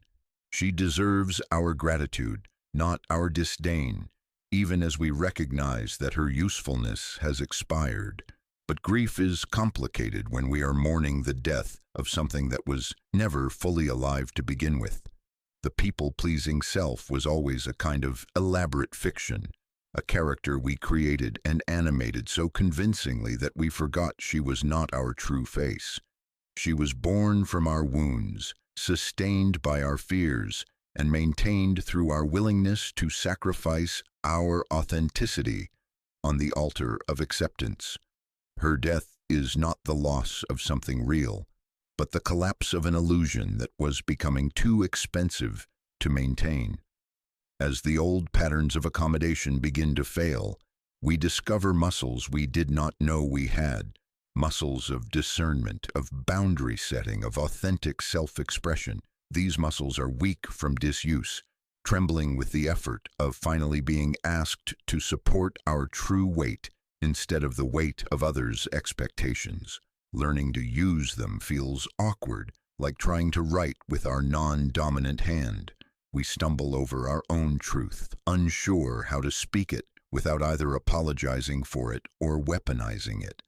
The people in our lives, accustomed to our predictable compliance, may respond to this change with confusion, irritation, or alarm. They have grown comfortable with the version of us that asked for nothing, that absorbed their emotional overflow without complaint, that could be counted on to prioritize their needs above our own. They may interpret our newfound authenticity as selfishness, our boundaries as attacks, our honest expressions as betrayals of the unspoken contract that has governed our relationship. This is perhaps the most challenging aspect of the people-pleaser's death. We must grieve not only the loss of our adaptive self, but also the loss of certain relationships that were built entirely upon that self's willingness to disappear. Some people will not be able to love us when we are real, will not know how to relate to us when we are no longer performing the role of the accommodating other. These losses feel like confirmation of our deepest fear, that our authentic self is indeed unlovable, that we were right to hide her away all these years. But what we discover slowly and with great tenderness is that the relationships worth keeping are those that can survive the death of our false self. The people who truly see us will celebrate our emergence from the prison of perpetual accommodation, will encourage us to take up the space we have always deserved, will love us more fully when we are finally being ourselves, rather than their projection of who we should be. The dying of people-pleasing is not a one-time event, but a gradual dissolution that happens in waves. We may find ourselves able to speak authentically in one relationship while still struggling to do so in another. We may discover that we can set boundaries with strangers, but not with family members, or that we can advocate for ourselves professionally, but not personally. The process is uneven, mysterious, guided by some inner timing that we cannot rush or control. In dreams during this period, we often find ourselves naked in public spaces, or forgetting to wear our costume to an important performance, or losing our voice when we try to speak. These images from the unconscious reflect the terror and the liberation of dropping our protective facades, of allowing ourselves to be seen without the elaborate camouflage that once felt so necessary for survival. The death of people-pleasing is ultimately the death of a particular kind of fear, the fear that we are not enough as we are, that our natural self is somehow insufficient or unacceptable. This fear has been the puppet master, pulling the strings of our adaptive self, and when it finally loosens its grip, we find ourselves free to move in ways we never imagined possible. We can speak our truth without needing it to be received in any particular way. We can offer our authentic presence without needing it to be appreciated or understood. We can love others without needing their love in return, because we have finally learned to love ourselves without conditions. But this freedom comes with its own form of loneliness. When we are no longer performing for an audience, when we are no longer seeking approval or avoiding disapproval, we must learn to be alone with ourselves in a way that may feel completely unfamiliar. The people-pleaser's constant attunement to others served not only to ensure acceptance, but also to avoid the sometimes uncomfortable intimacy with our own inner life. When we are always focused on making others comfortable, we need never confront the ways in which we, ourselves, are uncomfortable. Now, in the silence left by our former people-pleasing self, we must learn to hear the voice that was always there, but was drowned out by our anxious calculations about what others needed from us. This voice is quieter than we expected, more subtle, less dramatic. It does not shout its preferences or demand immediate attention. Instead, it whispers like wind through grass, easy to miss if we are not listening carefully. Learning to trust this voice is perhaps the most radical act we have ever undertaken. It means believing that our authentic desires are valid even when they inconvenience others, that our honest feelings are worth expressing even when they create discomfort, that our true self is worth revealing even when it risks rejection. This trust must be built slowly, like faith itself, through small acts of authentic expression that prove to us over and over again that we can survive being real. The death of people-pleasing is really the birth of self-respect, not the brittle defensive kind that demands recognition, but the quiet, unshakable kind that needs no external validation because it has found its source within. We begin to understand that pleasing others at the expense of our authenticity is not actually love, but a kind of manipulation, a way of controlling how others perceive us by giving them only the parts of ourselves that we think they can handle. True intimacy, we discover, requires the courage to be displeasing sometimes, to disappoint others when our truth conflicts with their expectations, to allow relationships to be tested by our authenticity rather than maintained through our performance. This kind of intimacy is messier, more unpredictable, but also infinitely more real than the hollow connections we maintained when we were forever adjusting ourselves to fit into the shapes that others preferred.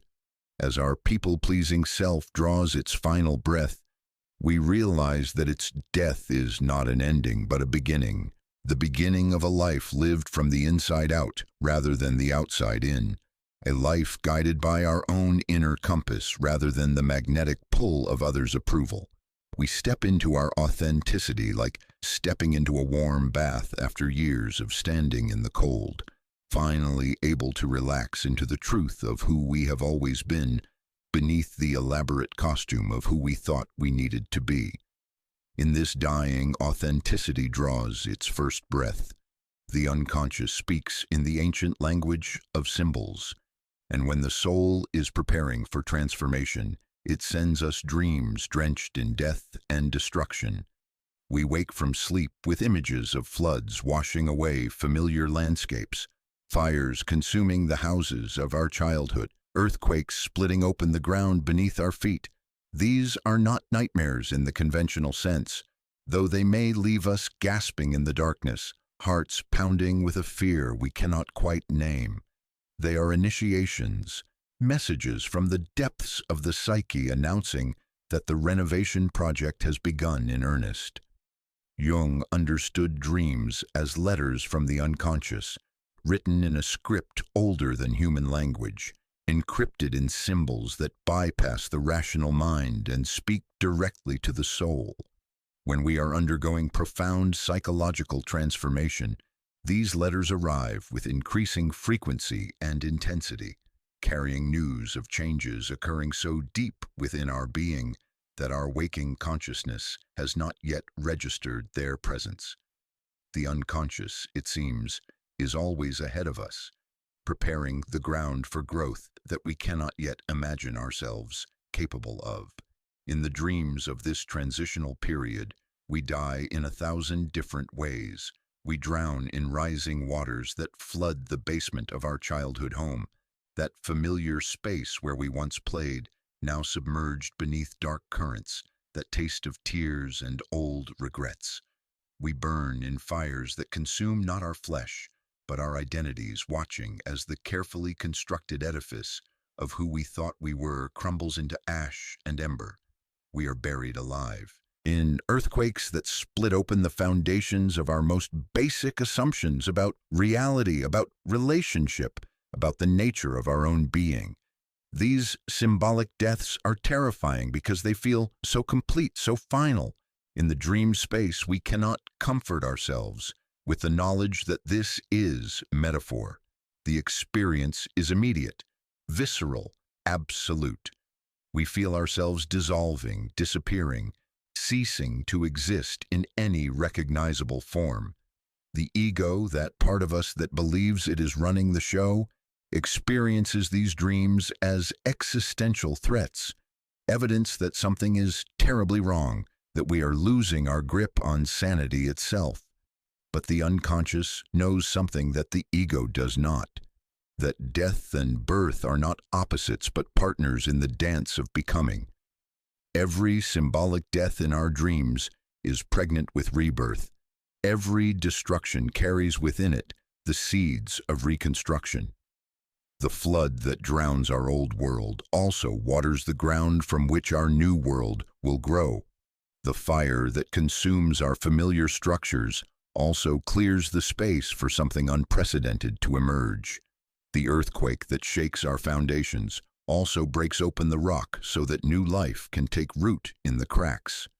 In one common pattern of these transformation dreams, we find ourselves in buildings that are being demolished or renovated. We walk through houses with walls that are crumbling, floors that are giving way beneath our feet, roofs that have been torn off to expose us to an endless sky. Sometimes we are frantically trying to save these structures, running through the chaos with buckets of water or tools for repair, desperate to maintain what has always been. Other times we find ourselves strangely calm, watching the destruction with a mixture of sadness and curiosity, as if we understand at some cellular level that this demolition is necessary. These architectural dreams speak to the reconstruction of the psyche itself.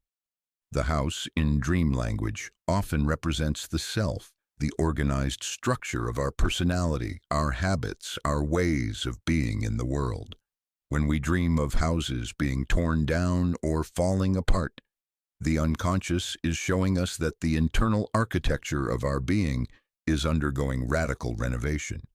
Walls that once seemed solid and permanent are revealed to be temporary partitions that can be removed to create more spacious ways of living.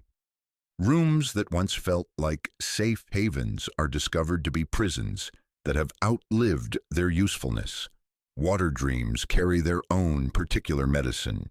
We dream of tsunamis that wash away entire cities, of rivers that overflow their banks and flood the landscape, of oceans that rise up to reclaim land that was never really ours to begin with. Water, in the symbolic language of the unconscious, represents the realm of emotion, intuition, the great maternal force of the psyche that can both nurture and destroy. When water appears as a destructive force in our dreams, it often signifies that the emotional waters we have been holding back through control, through numbness, through sheer force of will, are finally breaking through the dams we have constructed to contain them. These flood dreams can feel catastrophic to the ego, which has spent so much energy trying to keep the waters at bay, trying to maintain a dry and orderly world where emotions can be managed and contained. But the unconscious knows that these waters carry life as well as destruction. The tears we have not cried, the rage we have not expressed, the grief we have not allowed ourselves to feel. All of this accumulates in the underground rivers of the psyche until the pressure becomes too great and the waters must find their way to the surface. Fire dreams burn with a different energy altogether. We dream of wildfires racing across familiar terrain, of houses consumed by flames, of entire forests reduced to ash. Sometimes we are running from these fires, terrified of being caught in their path. Other times we find ourselves walking calmly through the flames, untouched by their heat, understanding somehow that what is burning is not essential, that we ourselves are fireproof. Fire, in the alchemical tradition that so influenced Jung's understanding of the psyche, represents the force of transformation itself, the divine energy that burns away what is false to reveal what is true. The phoenix must be consumed by flames before it can be reborn from its own ashes. The dross must be burned away before the gold can be revealed. In our fire dreams, we are both the phoenix and the flames, both the metal and the furnace, both the destroyed and the destroyer. Sometimes these dreams of destruction are accompanied by dreams of birth and renewal, as if the unconscious is showing us both sides of the transformation process in a single night's journey. We dream of babies being born, of seeds sprouting in scorched earth, of new buildings rising from the rubble of the old. We dream of ourselves as children again, but different children than we once were, braver, freer, more authentically ourselves. These rebirth dreams often carry a quality of luminosity, a sense of being suffused with light that seems to come from within rather than from any external source. The timing of these dreams is rarely accidental. They tend to intensify during periods when we are consciously struggling with major life transitions, when we are questioning fundamental assumptions about ourselves and our world, when we are standing at the threshold between one version of ourselves and another. The unconscious, sensing our readiness for transformation, sends these symbolic death and rebirth dreams to prepare us psychologically for changes that may still be months or years away from manifesting in our outer lives. In the mythology of many cultures, the hero's journey always includes a descent into the underworld, a symbolic death that precedes the return to ordinary reality with newfound wisdom and power. Our dreams of dying and rebirth are modern versions of these ancient initiatory experiences. Through them, the unconscious guides us through our own underworld journey, teaching us that we can survive the dissolution of everything we thought we were and emerge from the experience not diminished, but enlarged. The earthquake dreams are perhaps the most unsettling of all, because earthquakes represent the collapse of our most fundamental assumptions. The ground itself, the thing we most take for granted, the foundation upon which all else rests, reveals itself to be unstable, unreliable. In these dreams, we often find ourselves trying to find stable ground, running from building to building as the earth continues to shift and crack beneath our feet. Sometimes we are swallowed by these cracks, falling into dark crevasses that seem to have no bottom. But earthquakes also create new landscapes. The geological upheaval that destroys one terrain simultaneously gives birth to another. Mountains rise from plains, new valleys are carved by the shifting earth, hidden underground rivers are revealed when the surface cracks open. Our earthquake dreams show us that the psychic upheaval we are experiencing, however terrifying it may feel, is also creative, generative, life-giving. In some dreams, we find ourselves observing these catastrophes from a great height, as if we are floating above the destruction and watching it unfold with the detached curiosity of a scientist studying a fascinating phenomenon. These dreams suggest that there is a part of us, what Jung called the self, that remains untouched by even the most dramatic transformations of the ego. This witnessing consciousness observes the death and rebirth of our smaller selves with perfect equanimity, understanding that all identities are temporary, all structures are provisional, all forms arise and pass away in the eternal dance of becoming. The animals that appear in our transformation dreams also carry important messages. We dream of snakes shedding their skins, of caterpillars disappearing into chrysalises, of birds emerging from eggs we did not know we were carrying. These creature teachers show us that transformation is not an aberration, but the most natural process in the world. Every form of life participates in the great mystery of death and rebirth. We humans are not exempt from this cosmic pattern, despite our ego's conviction that we should be able to achieve some kind of permanent stability. Sometimes we dream of being chased by wild animals, wolves, bears, lions, that seem intent on devouring us. These predator dreams often reflect our fear of the transformative forces within our own psyche, the powerful energies that are emerging from the unconscious, to reclaim parts of ourselves that we have domesticated, civilized, or suppressed. The wild animal that pursues us in dreams is often our own authentic nature, which we have been running from for so long that we have forgotten it belongs to us. But there are also dreams in which we discover that we ourselves are the wild animal, that we have grown claws and fangs and can move with a power and grace we never knew we possessed. In these dreams, we are not the prey, but the predator, not the victim, but the force of nature. We hunt not to harm, but to reclaim, not to destroy, but to integrate the scattered pieces of our souls that have been hiding in the wilderness of our unconscious. The water in these dreams often appears as massive bodies, oceans, vast lakes, underground rivers that seem to stretch beyond the horizons of the dream itself. We find ourselves swimming in these waters, sometimes struggling against currents that threaten to pull us under, sometimes floating with a sense of perfect trust, allowing the water to carry us wherever it will. The quality of our relationship to the water in these dreams reflects our relationship to the unconscious itself. Our willingness to surrender to forces larger than our conscious will, our capacity to trust the wisdom of our own depths.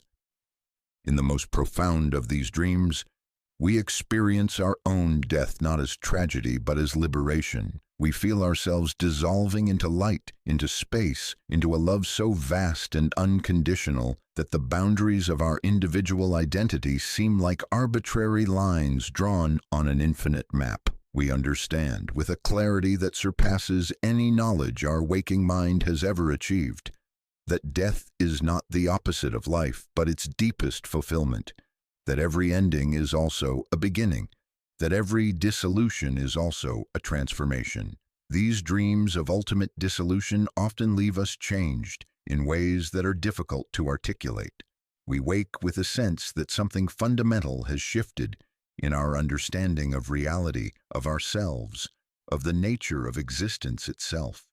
The fear of death, both literal and metaphorical, that once drove so many of our decisions and behaviors, loses its grip on us.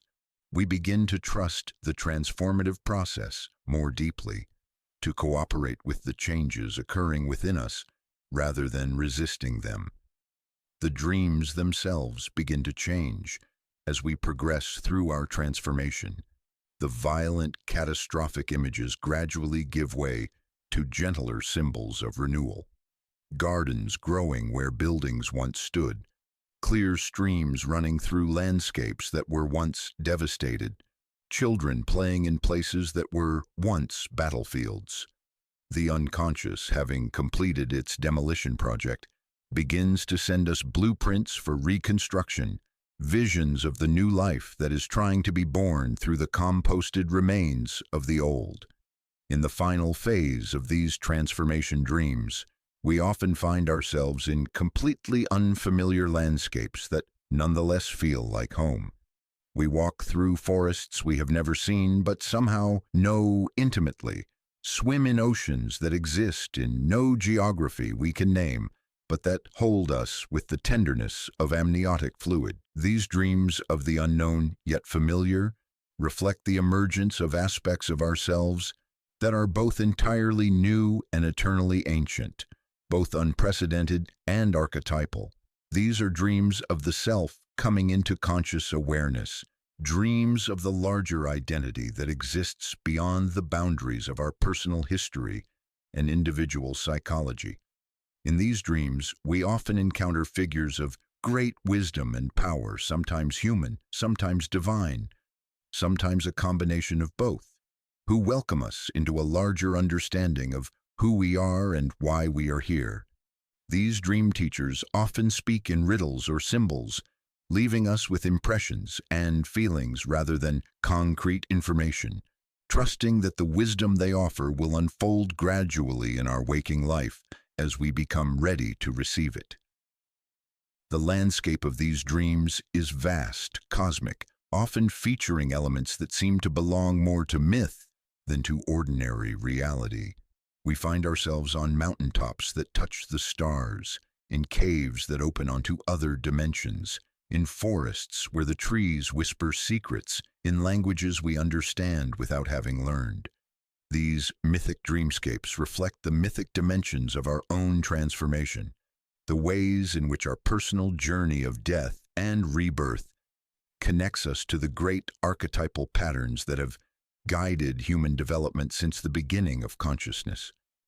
In these dreams, we are no longer merely individuals struggling with personal problems, but participants in a cosmic drama of evolution, consciousness coming to know itself through the particular vehicle of our individual experience.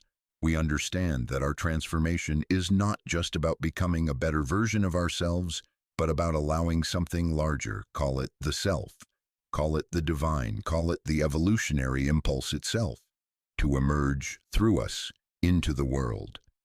The dreams of dying and rebirth are love letters from the unconscious, written in the language of symbol and metaphor, delivered through the mystery of sleep to a consciousness that is preparing for its own expansion. They arrive precisely when we need them most, carrying medicine for fears we did not know we had, offering courage for journeys we do not yet realize we are taking. They remind us that transformation is not a deviation from the natural order, but its deepest expression, that death and rebirth are not experiences to be avoided, but mysteries to be embraced, that the dissolution of who we think we are is always in service of the revelation of who we truly have always been. Like trees in autumn that know without instruction when to release their leaves, we find ourselves in the midst of a great letting go that requires no conscious decision, no elaborate planning, no philosophical justification.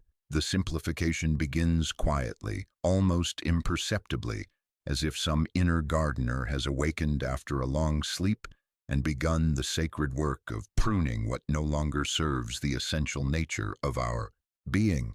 Possessions that once seemed indispensable reveal themselves to be mere clutter.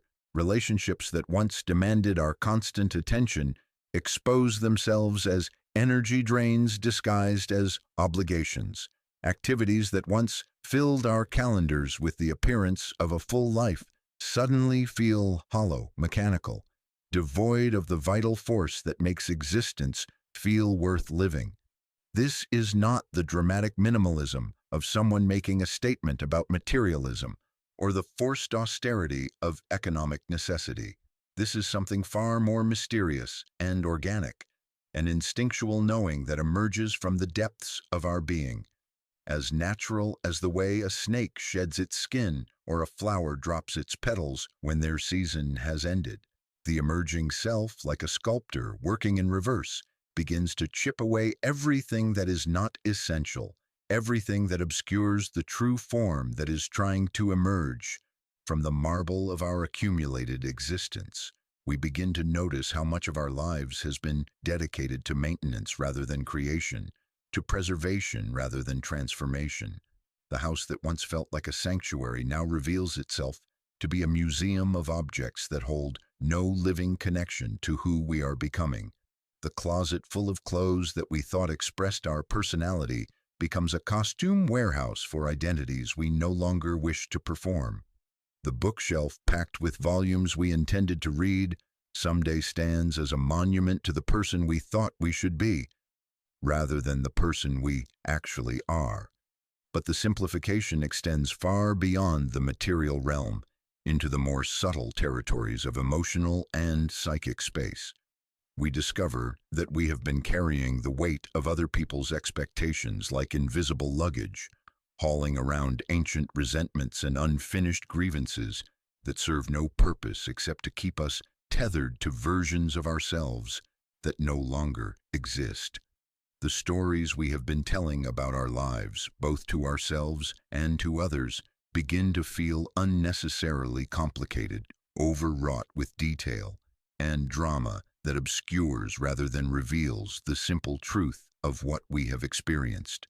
Jung understood this process as part of the individuation journey, the natural tendency of the psyche to move toward wholeness and integration. But what he may not have fully articulated is how this movement toward wholeness manifests as a movement toward simplicity, how the integration of disparate parts of the self results not in complexity, but in an elegant clarity that knows instinctively what belongs and what does not. The individuated self is not a collection of all possible aspects of human experience, but a distillation of the essential qualities that make up our unique contribution to the cosmic symphony. The friendships that survive this simplification are those that can exist in the spacious silence between words, that do not require constant maintenance or performance to remain vital.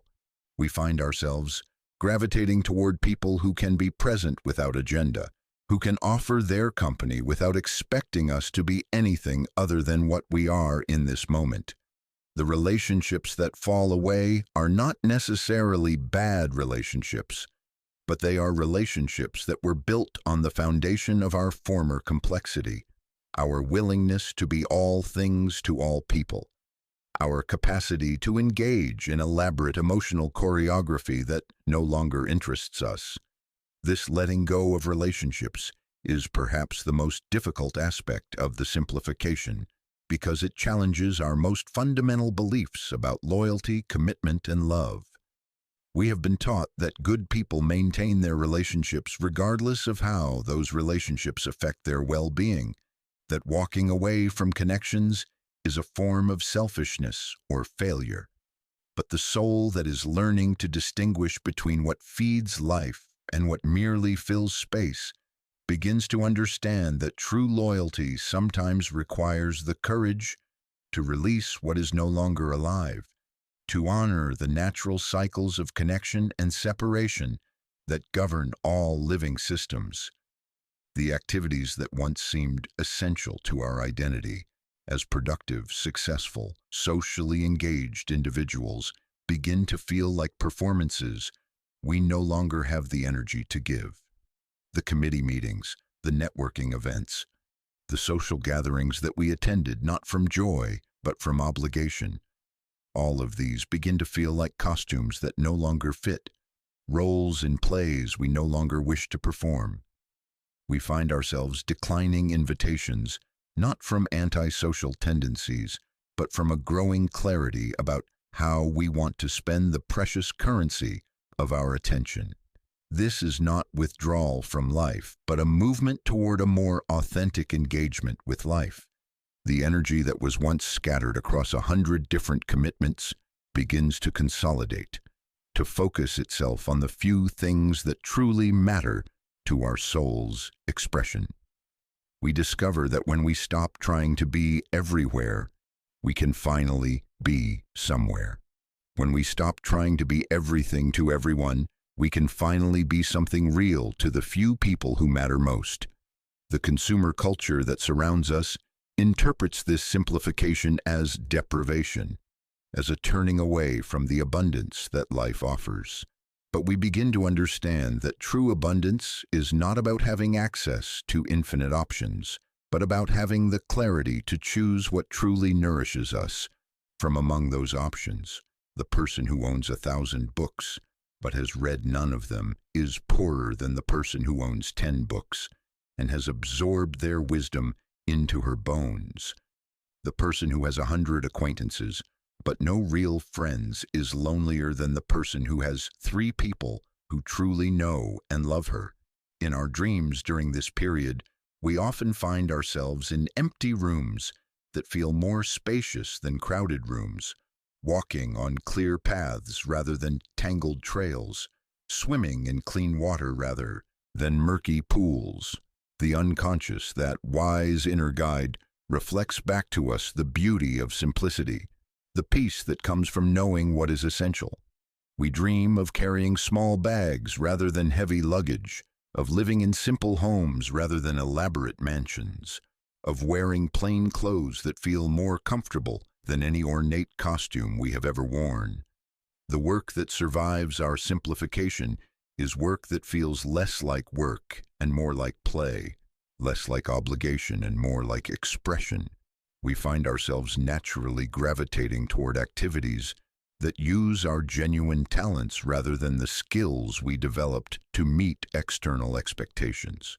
The career that once defined us may transform or disappear entirely, not because we are lazy or irresponsible, but because we can no longer invest our life force in pursuits that do not reflect our authentic nature. This career simplification often triggers the most intense fears because our culture equates professional identity with personal worth, productivity with lovability, earning potential with human value. The person who chooses simplicity over status, meaning over money, authenticity over advancement is swimming against powerful cultural currents. But the soul that is learning to trust its own compass begins to understand that security does not come from external validation, but from internal alignment. That true prosperity flows from doing what we are meant to do, rather than what we think we should do. The physical body participates in this simplification as well, naturally releasing excess weight, tensions, and chronic symptoms that were maintained by the stress of living an overly complex life. We find ourselves craving simpler foods, needing less stimulation, requiring more rest. The body, freed from the burden of supporting a lifestyle that was out of alignment with our true nature, begins to function with greater ease and efficiency. We discover that we need less than we thought we needed, less food to feel satisfied, less entertainment to feel stimulated, less social interaction to feel connected. The home that emerges from our simplification process is not necessarily smaller or less beautiful, but it is more intentional, more reflective of who we actually are rather than who we think we should be.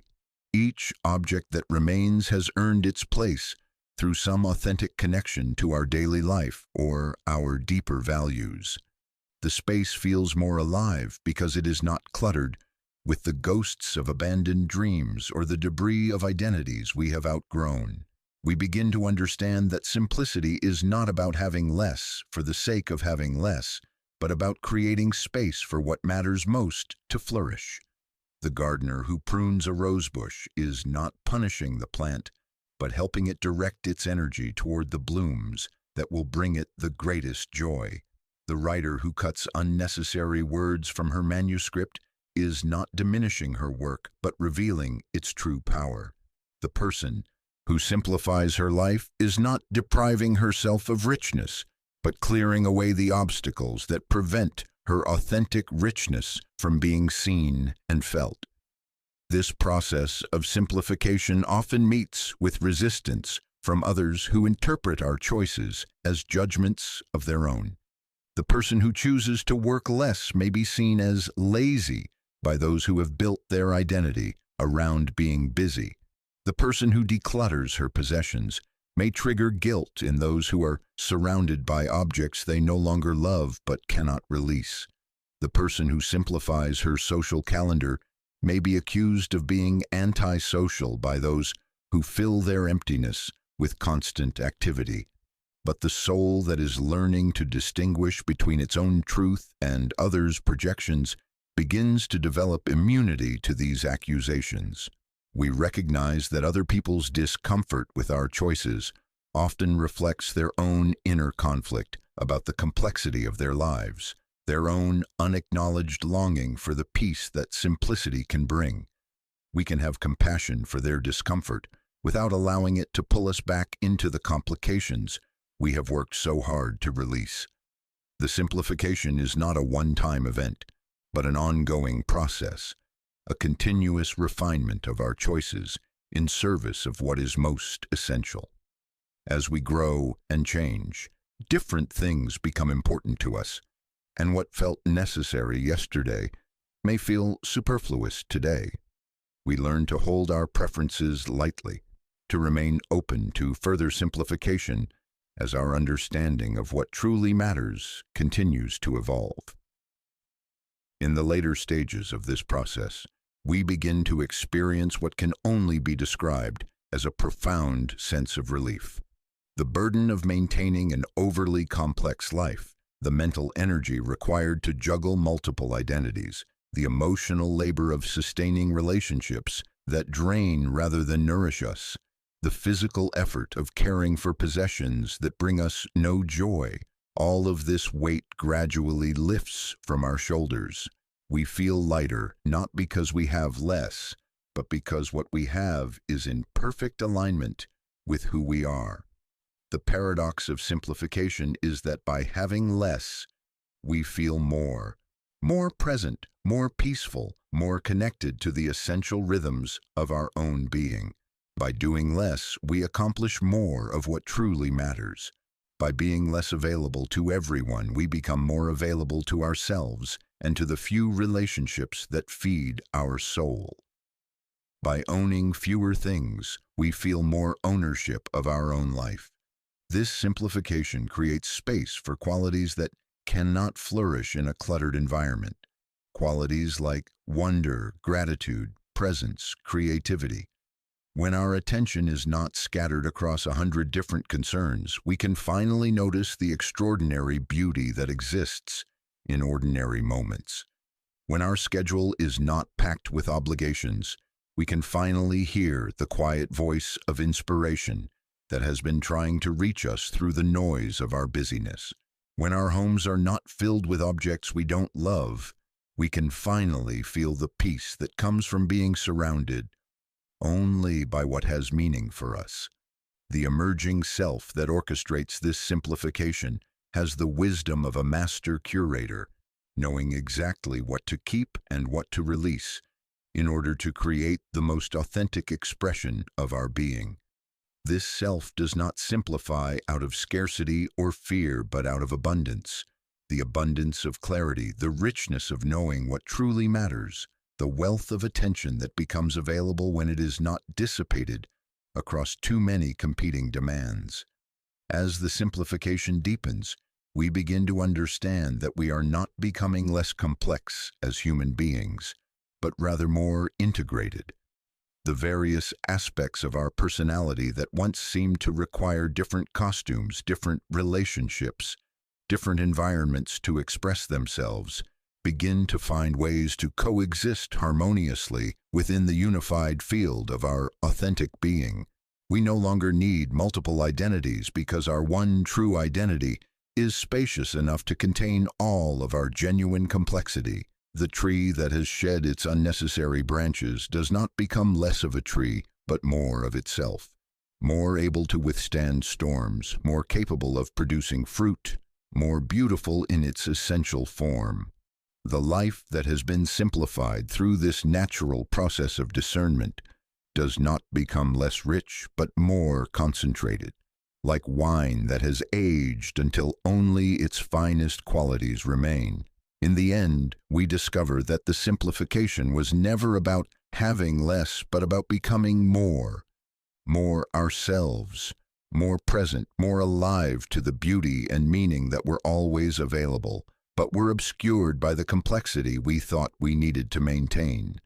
We learn that less can indeed become more when that less is chosen with wisdom, guided by love and aligned with the truth of who we are beneath all the accumulated layers of who we thought we needed to be. The soul, freed from the burden of carrying what does not belong to it, finally has space to unfold into its natural magnificence, like a flower that blooms not because it is forced, but because all obstacles to its blooming have been gently, lovingly, wisely removed. The heart that once leapt at every provocation, that danced to the rhythm of every external storm, begins to grow still, not the stillness of death, but the profound quiet of deep waters that know their own depths. You find yourself standing in the midst of circumstances that would have once sent you spiraling into familiar choreographies of rage or despair, yet something has fundamentally shifted. The old reactions feel like costumes that no longer fit, hanging loose and strange upon this emerging self. This is the beginning of emotional alchemy, that mysterious process by which the lead of unconscious reactivity transforms into the gold of conscious response. Where once you were the puppet dancing to every string pulled by circumstance, relationship, or memory, now there emerges a witnessing presence that observes these ancient patterns with a kind of loving detachment. You watch the old self's impulses arise like weather systems on the horizon of awareness, fascinating in their predictability, yet no longer commanding the totality of your being. The anger that once possessed you completely, turning you into its temporary vessel, now appears as a visitor at the threshold of consciousness. You feel its familiar heat, recognize its well-worn arguments, observe its demands for immediate expression, yet you are no longer compelled to become it. There is space now between the stimulus and response, a sacred pause in which choice becomes possible. This space is not empty but pregnant with potential, filled with the quiet authority of a self that has learned to discriminate between feeling and being. In this transformation, the shadow emotions that were once banished or indulged without discrimination begin to reveal their hidden gifts. The rage you feared carries within it your deepest values, pointing like a compass toward what truly matters to your soul. The sadness you once avoided becomes a doorway to compassion, its depths revealing the tenderness that lies at the core of your being. Even the anxiety that plagued your nights transforms into a kind of spiritual sensitivity, an early warning system for the places where your life has drifted from its authentic course. You discover that emotional sovereignty is not the ability to control feelings, as if you were some kind of inner dictator commanding an army of sensations. Rather, it is the capacity to remain rooted in your essential self, while emotions move through you like weather through sky. The sky does not resist the storm, nor does it become the storm. It provides the vast space in which all weather can exist and pass away. You are learning to be this kind of space for your own inner climate. The old patterns of emotional unconsciousness begin to feel like ancient habits of a previous lifetime. Where once you would have defended your right to your reactions, justifying them with elaborate stories about how the world had wronged you, now there emerges a deeper question. Who is it that reacts? Who is it that suffers? Who is it that demands that reality conform to its expectations? In asking these questions, you begin to discover that the one who reacts and the one who observes the reactions are not the same. This witnessing consciousness does not judge the emotional patterns of the dying self with harshness. It does not shame the old reactions or attempt to muscle them into submission. Instead, it offers them the kind of compassionate attention a wise grandmother might offer a distressed child, acknowledging the pain, understanding the pattern, yet not being overwhelmed or controlled by the drama.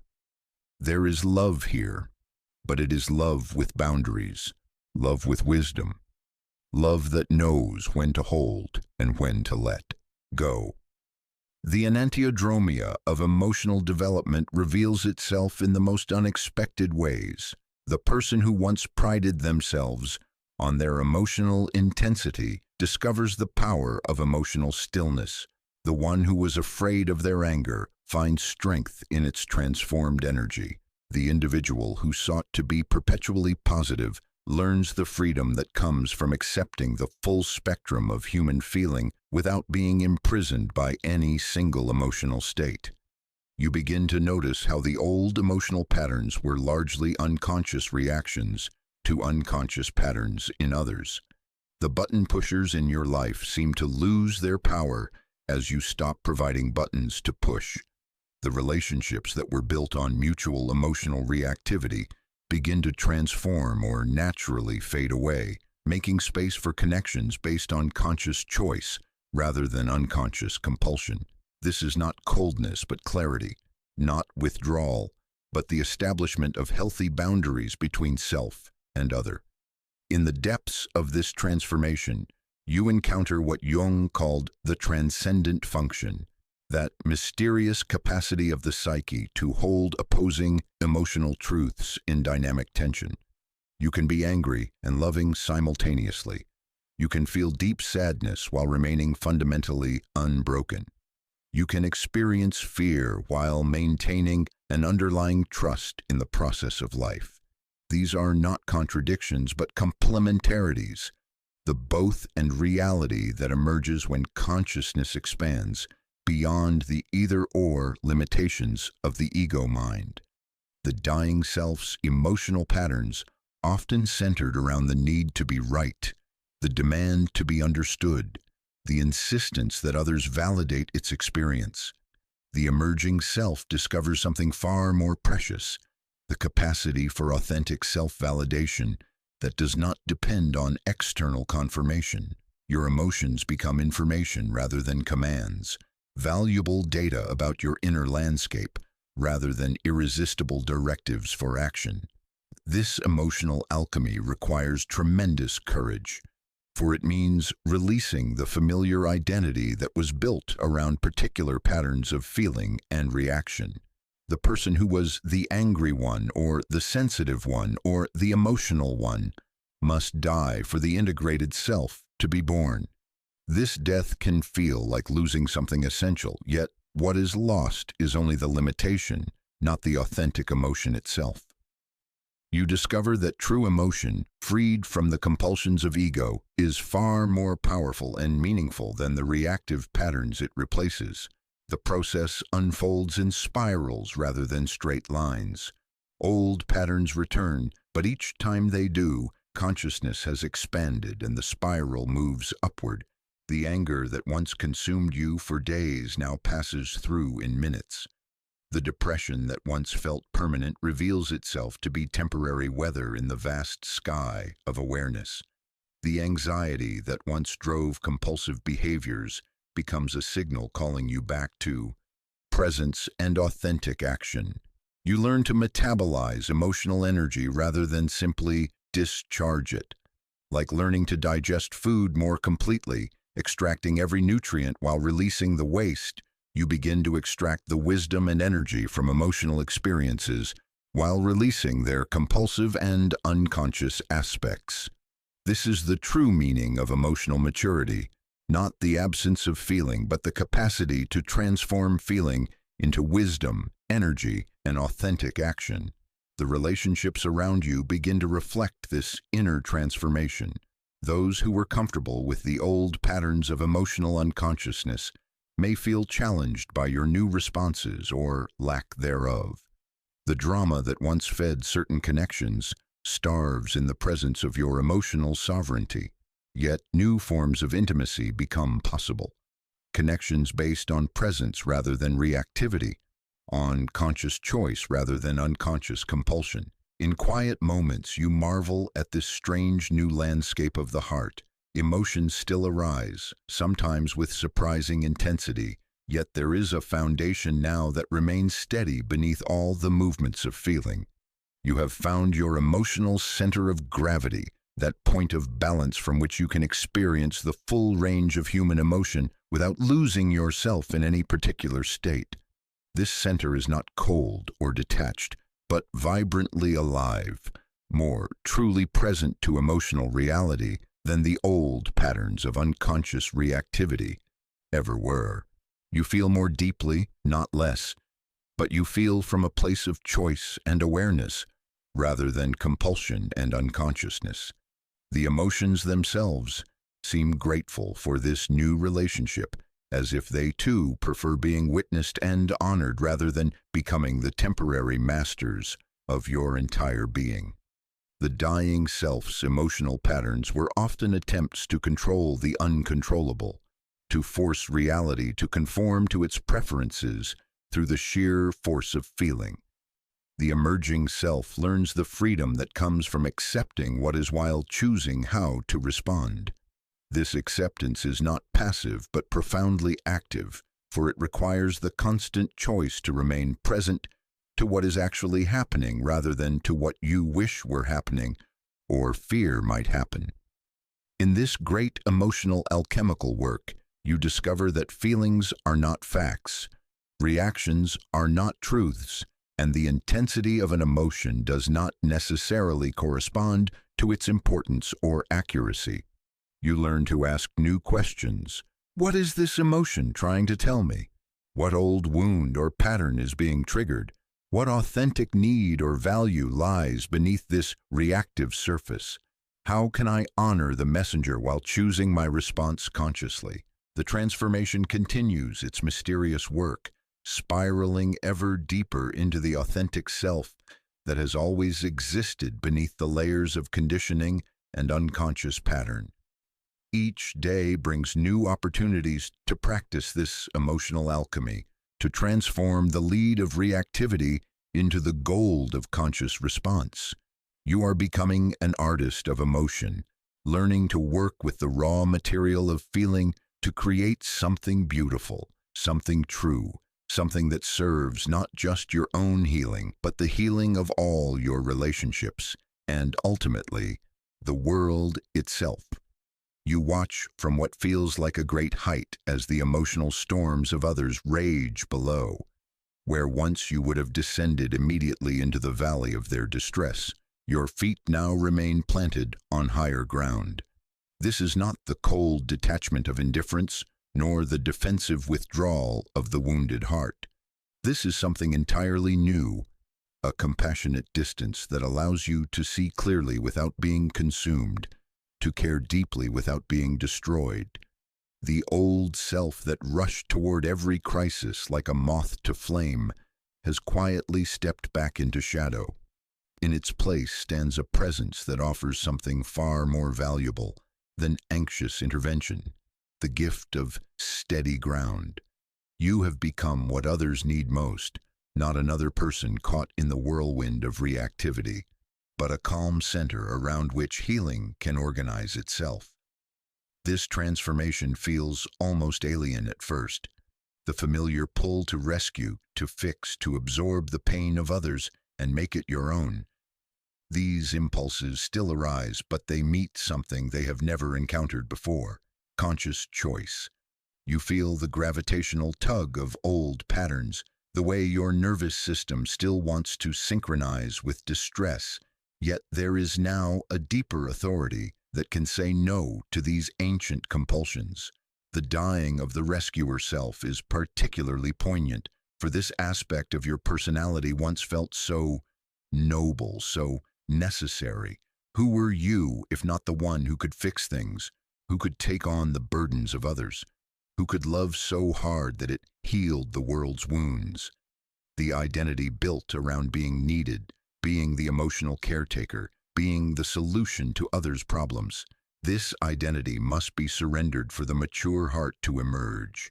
In its place comes something that initially feels like loss, but reveals itself to be profound gain: the capacity to love without losing yourself. This is the love of the integrated self, love that flows from fullness rather than emptiness, love that offers presence rather than presence-seeking, love that trusts others to find their own healing rather than assuming they cannot survive without your intervention. You discover that your attempts to carry others' emotional burdens were often more about your own needs than theirs. The rescuer identity provided a sense of purpose, a feeling of being essential, a way to avoid facing your own inner work by focusing intensely on the work of others. Now, as this pattern dies, you must face the emptiness that it was unconsciously trying to fill, the wounds it was attempting to heal through proxy. The emerging self learns to distinguish between empathy and enmeshment, between compassion and codependence. You can feel deeply with others without taking on their feelings as your own. You can witness their struggles without making their struggles your responsibility. You can offer support without believing that their well-being depends entirely on your actions. This discrimination is not learned through thought, but through the hard-won wisdom of repeatedly choosing presence over intervention. The people in your life may initially resist this transformation. Those who were accustomed to your emotional absorption, your willingness to carry their distress, your constant availability for their crises, they may feel abandoned by your new boundaries. The old contracts of unconscious relationship must be renegotiated or naturally dissolved. Some connections deepen into authentic intimacy. Others reveal themselves to have been built on mutual need rather than genuine love. You learn to trust others in ways you never could before, where the rescuer self saw others as fragile, incapable, needing constant support. The mature heart recognizes the profound strength that exists in every human being. Your stepping back creates space for others to discover their own resources, their own wisdom, their own capacity for healing. What felt like abandonment is revealed to be the deepest form of respect. The enantiodromia reveals itself here in the most beautiful way. By loving less frantically, you love more truly. By caring less compulsively, you care more authentically. By needing to help less desperately, you actually become more genuinely helpful. The mature heart offers what others truly need, rather than what your own psychology demands to give. This new way of being in relationship requires enormous trust. Trust that others can handle their own lives. Trust that the universe is not depending on your personal intervention to maintain its balance. Trust that love does not require the sacrifice of your own center. This trust is not naivety, but hard-won wisdom, the fruit of discovering that your frantic helping was often more hindrance than aid. You begin to recognize the subtle violence in the rescuer pattern, the unconscious assumption that others are not capable, the invasion of boundaries in the name of caring, the way that taking on others' responsibilities ultimately disempowers them. The mature heart loves by believing in others' strength, rather than focusing on their weakness, by supporting their growth rather than preventing their necessary struggles. The witnessing consciousness that emerges offers something far more precious than solutions. It offers presence. You learn to sit with others in their difficulties, without needing to make the difficulties go away. You discover that most people do not need you to fix them, but simply to see them, to acknowledge their experience, to hold space for their process, without judgment or agenda. This compassionate witnessing extends inward as well. The same energy that once scattered itself in the dramas of others now becomes available for your own inner work. You can observe your own emotional patterns with the same loving detachment, the same trust in the process of healing. The capacity to hold space for others' growth naturally includes holding space for your own transformation. The boundaries that emerge are not walls but membranes, permeable to love and wisdom, but impermeable to unconsciousness and drama. You can feel deeply with someone without becoming them. You can offer support without becoming responsible for outcomes. You can care intensely while remaining anchored in your own truth.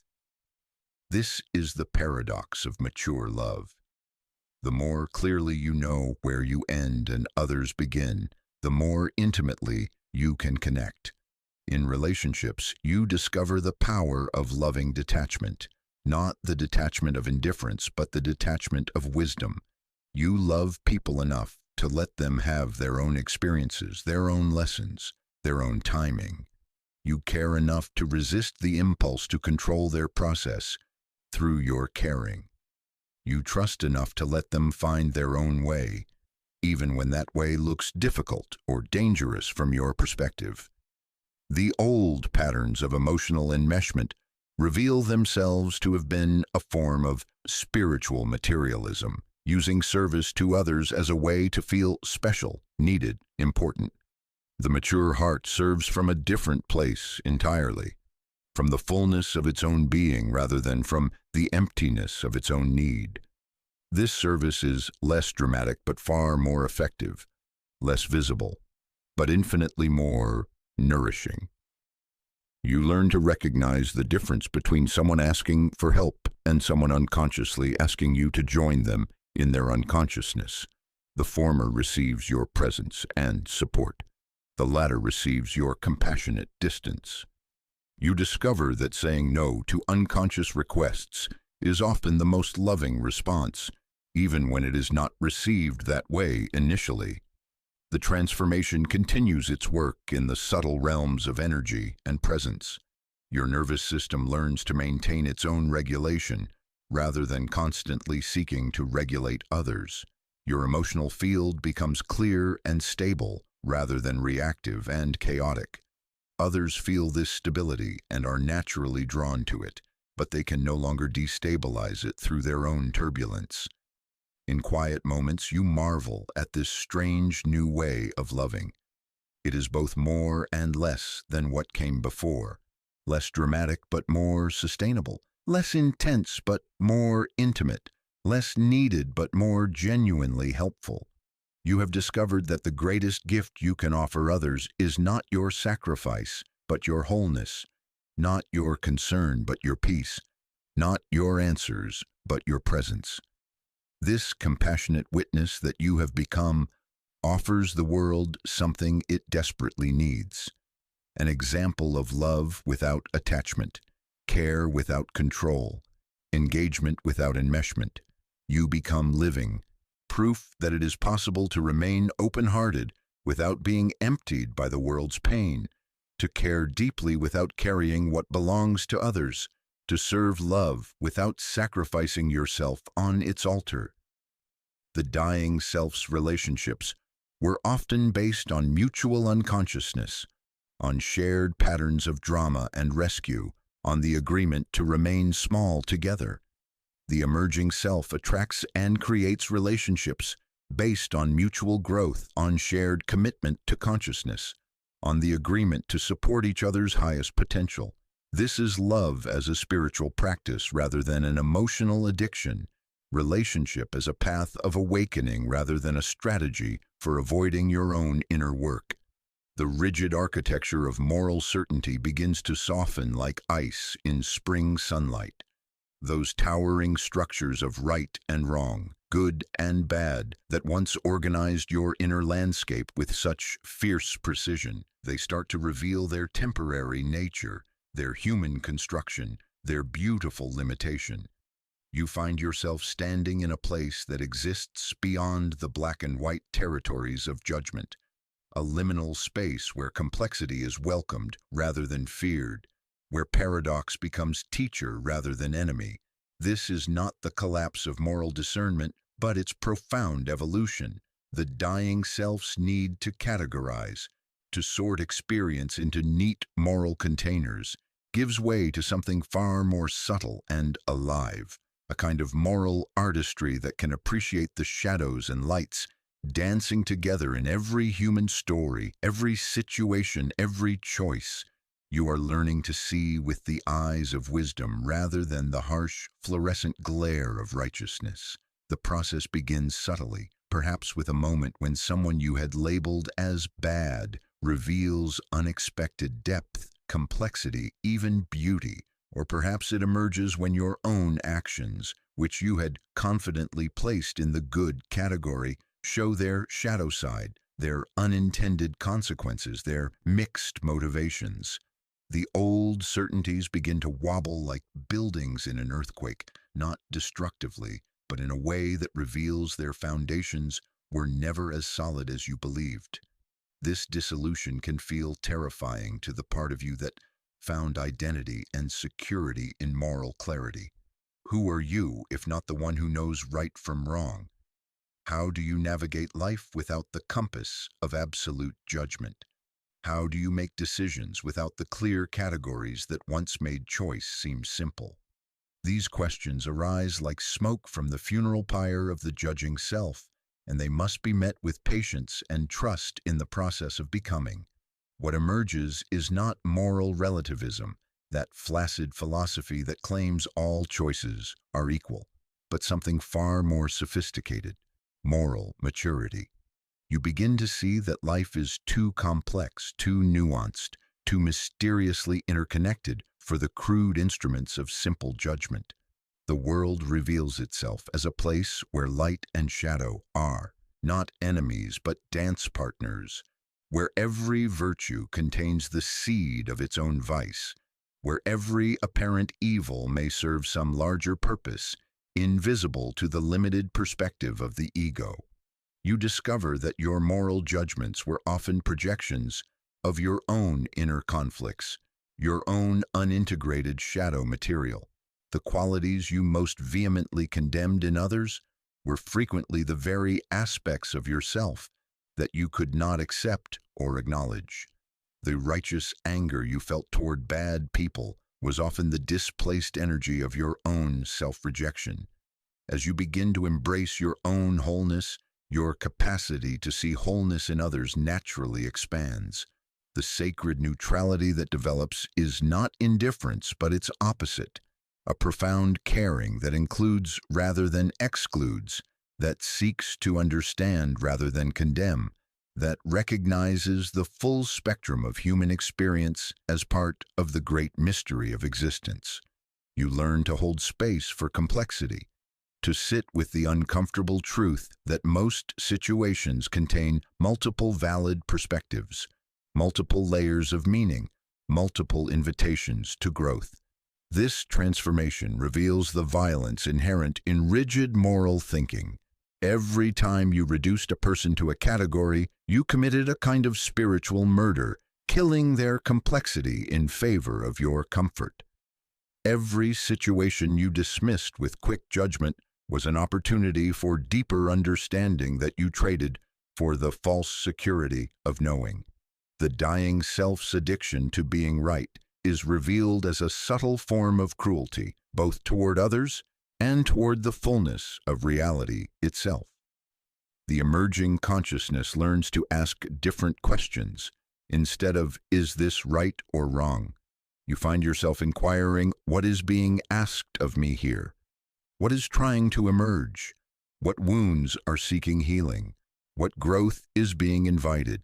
These questions open doors rather than closing them, create possibility rather than limitation, foster connection rather than separation. You begin to recognize that your harshest judgments often point toward your deepest teachings. The person whose behavior most triggers your moral outrage may be reflecting back to you something you need to see about yourself. The situation that most clearly seems wrong to you may be offering you an opportunity to expand beyond your current understanding. The shadow becomes teacher, the enemy becomes guru, the apparent evil becomes invitation to greater wisdom. This does not mean becoming naive or failing to discern harmful behavior. Sacred neutrality includes the capacity for appropriate response, for protection when needed, for boundaries that honor your values while remaining open to the full truth of any situation. You learn to respond from wisdom rather than react from judgment, to take action from clarity rather than from the compulsion to be right. The enantiodromia reveals itself in the recognition that your most noble motivations often carried their own shadows, while actions you once condemned may have served purposes you could not see. The parent who seemed too strict may have been protecting in the only way they knew how. The friend who betrayed you may have been serving your growth in ways that kindness could not accomplish. The parts of yourself you most rejected may contain your greatest gifts, waiting to be integrated rather than eliminated.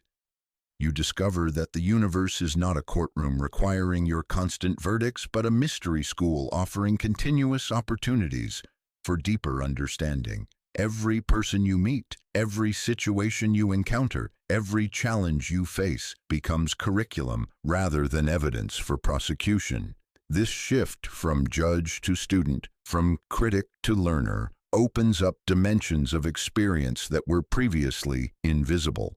The relationships in your life begin to transform as this moral evolution unfolds. Those connections built on shared judgments, on bonding through condemnation of others, naturally begin to feel hollow. You find yourself less interested in conversations that center around what's wrong with the world and more drawn to explorations of what's possible, what's emerging, what's calling for understanding rather than criticism. In your inner life, the harsh judge that once ruled your psyche with an iron fist begins to step down from the throne. The parts of yourself you once rejected with moral fervor, your anger, your sexuality, your selfishness, your darkness, can finally be welcomed home. Not indulged unconsciously, but embraced consciously, integrated rather than suppressed, transformed through acceptance rather than changed through resistance. This integration creates a kind of internal democracy where all parts of your psyche have a voice, where the complexity of your human nature is honored rather than denied.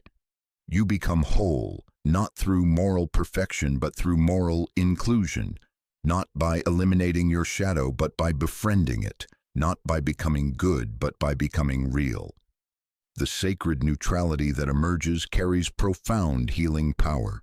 When you can see others without the distortion of judgment, you offer them something precious, the experience of being truly witnessed.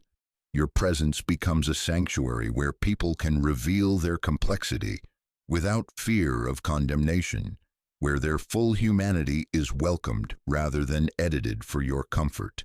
This witnessing consciousness recognizes that everyone is doing their best from their current level of understanding and awareness. This doesn't excuse harmful behavior or eliminate the need for appropriate boundaries, but it provides a foundation of compassion from which all responses can emerge. You learn to hate the action while loving the actor, to reject the behavior while embracing the being. You begin to see that moral development is not a ladder with good at the top and bad at the bottom, but a spiral where every level of development has its appropriate gifts and limitations.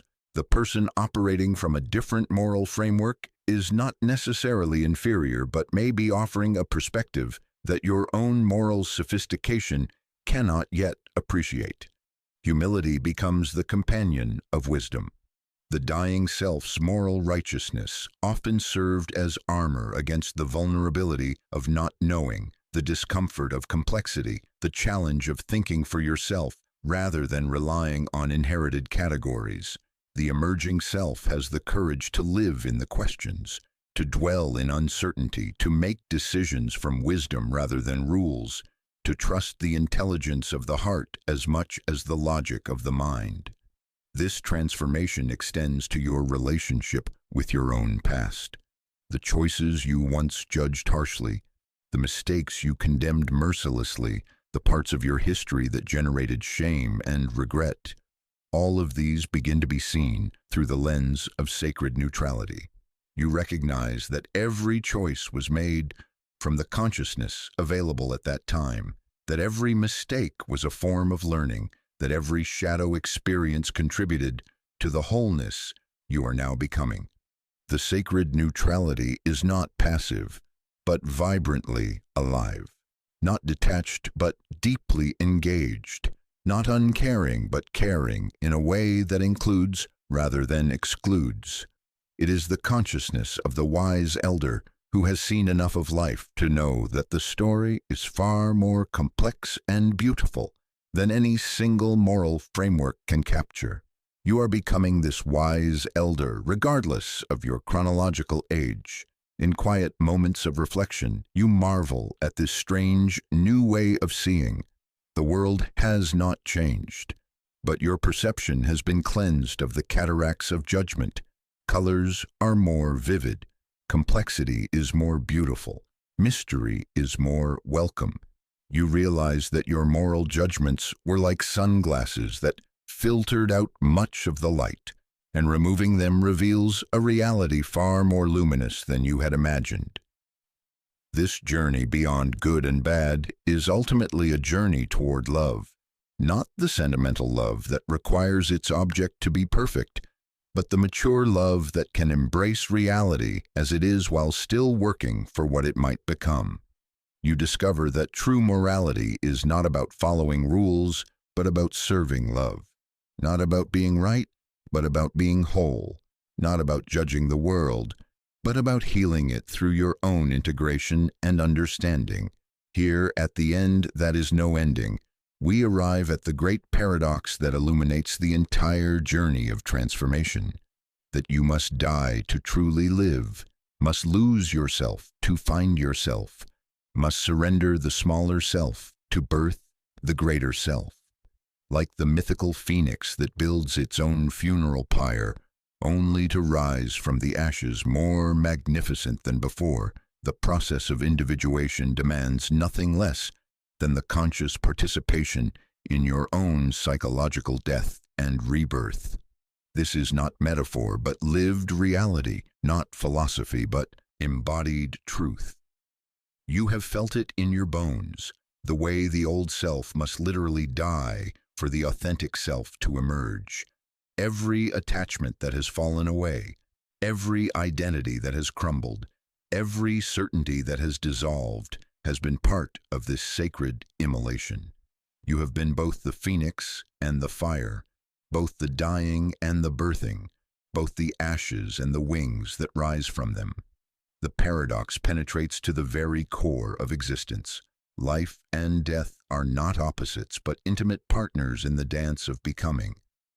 Every moment of authentic living contains within it the willingness to die to what was, to release the known for the unknown, to trade the security of the familiar for the aliveness of the emerging. You have discovered that clinging to life, to identity, to story, to the comfortable prison of who you thought you were, is actually a form of death, while embracing the process of dying to these limitations is the doorway to genuine aliveness. The old self fights this process with every weapon in its arsenal. It tells you that dissolution means annihilation, that letting go means losing everything precious, that dying to your current identity means ceasing to exist altogether. These fears feel absolutely real because, from the perspective of the ego, they are real. The ego cannot imagine existence beyond its own boundaries, cannot conceive of life beyond its own definitions. To the ego, transformation feels like murder, yet you have lived through countless small deaths and discovered the secret. What dies was never truly you.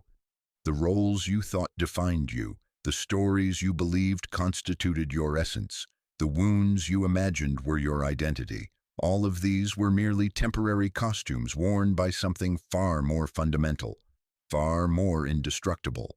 Each death has been a revelation of what cannot die, each ending a discovery of what is truly eternal within you.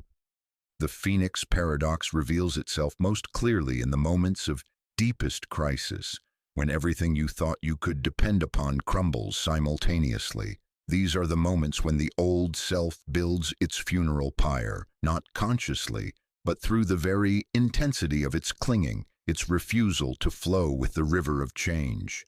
The harder it grips, the more painful the eventual release. The more desperately it tries to preserve itself, the more completely it ensures its own dissolution. You have learned to recognize these phoenix moments, these times when life itself seems to be demanding your participation in a death you did not choose and do not understand. The relationship that ends just when you thought it was solid, the career that collapses just as you were finding your footing, the health crisis that arrives without warning, the financial loss that strips away your security. These are not punishments but invitations, not failures but initiations into deeper levels of being. The wisdom of the Phoenix teaches that resistance only intensifies the burning. The more you struggle against the process of dissolution, the more painful it becomes. But when you learn to cooperate with your own transformation, when you can say yes to the dying, even as you grieve what is passing away, something miraculous occurs. The fire that seemed so destructive reveals itself to be creative. The death that felt so final shows itself to be transitional. The ending that appeared so tragic transforms into the beginning of something previously unimaginable. This is the art of conscious dying, not the morbid fascination with physical death, but the spiritual practice of releasing attachment to temporary forms while remaining completely alive to the eternal essence that you are. You learn to die to your opinions without losing your capacity for discernment, to die to your personality without losing your authentic character, to die to your past without losing the wisdom it has taught you. The enantiodromia of the Phoenix process is perhaps the most profound of all transformations. The discovery that dying and living are not sequential but simultaneous, not separate processes but different faces of the same reality. Every moment of authentic living requires the death of what you were the moment before. Every breath you take involves the death of the previous breath and the birth of the next. Life and death are revealed to be not events that happen to you, but activities you are constantly participating in. The Phoenix paradox illuminates the entire journey of individuation as a continuous process of death and rebirth, each cycle spiraling deeper into authenticity. The person you were at the beginning of this transformation has died not once but countless times, each death making space for a more integrated, more conscious, more authentic version of yourself to emerge. You are not the same phoenix rising again and again, but a succession of phoenixes, each one more magnificent than the last, each one carrying forward the essence while releasing the form. This understanding transforms your relationship with all of life's endings, the job that ends, the friendship that fades, the phase of life that completes itself. These are no longer seen as failures or losses, but as necessary deaths that make space for new life to emerge. You begin to trust the wisdom of endings, to cooperate with the process of completion, to participate consciously in the eternal rhythm of death and rebirth that governs all existence.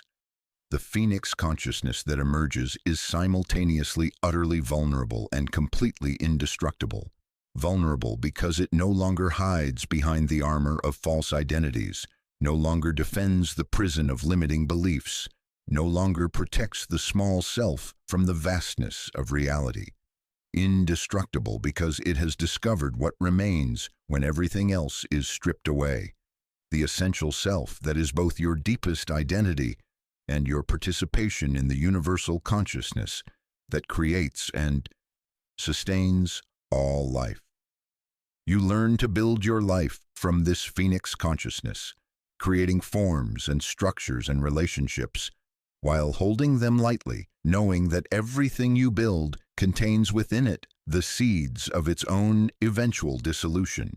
This is not pessimism, but profound realism, not detachment, but the deepest form of engagement. When you know that everything is temporary, every moment becomes precious. When you understand that all forms must eventually die, you can love them completely without clinging to them desperately. The relationships in your life begin to reflect this Phoenix consciousness. You love more deeply because you know that love itself is eternal, even when its forms are temporary. You commit more fully because you understand that commitment is not about permanence, but about presence. Not about guarantees, but about showing up completely to whatever is asking to be lived.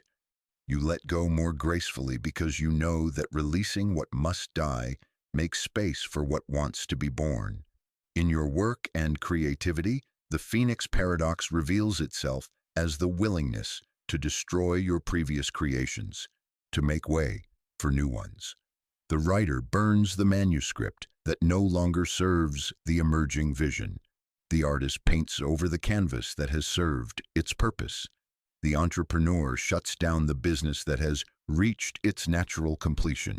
These are not failures but fulfillments, not mistakes but the natural rhythm of creative destruction that governs all genuine creativity. Your inner landscape becomes a place where death and birth happen simultaneously, continuously.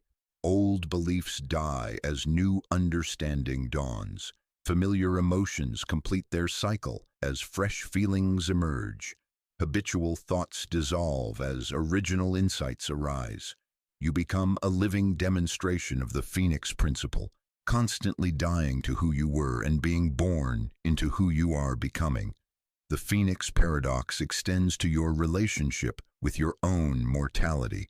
The fear of death that once haunted the periphery of consciousness transforms into curiosity about the ultimate transformation.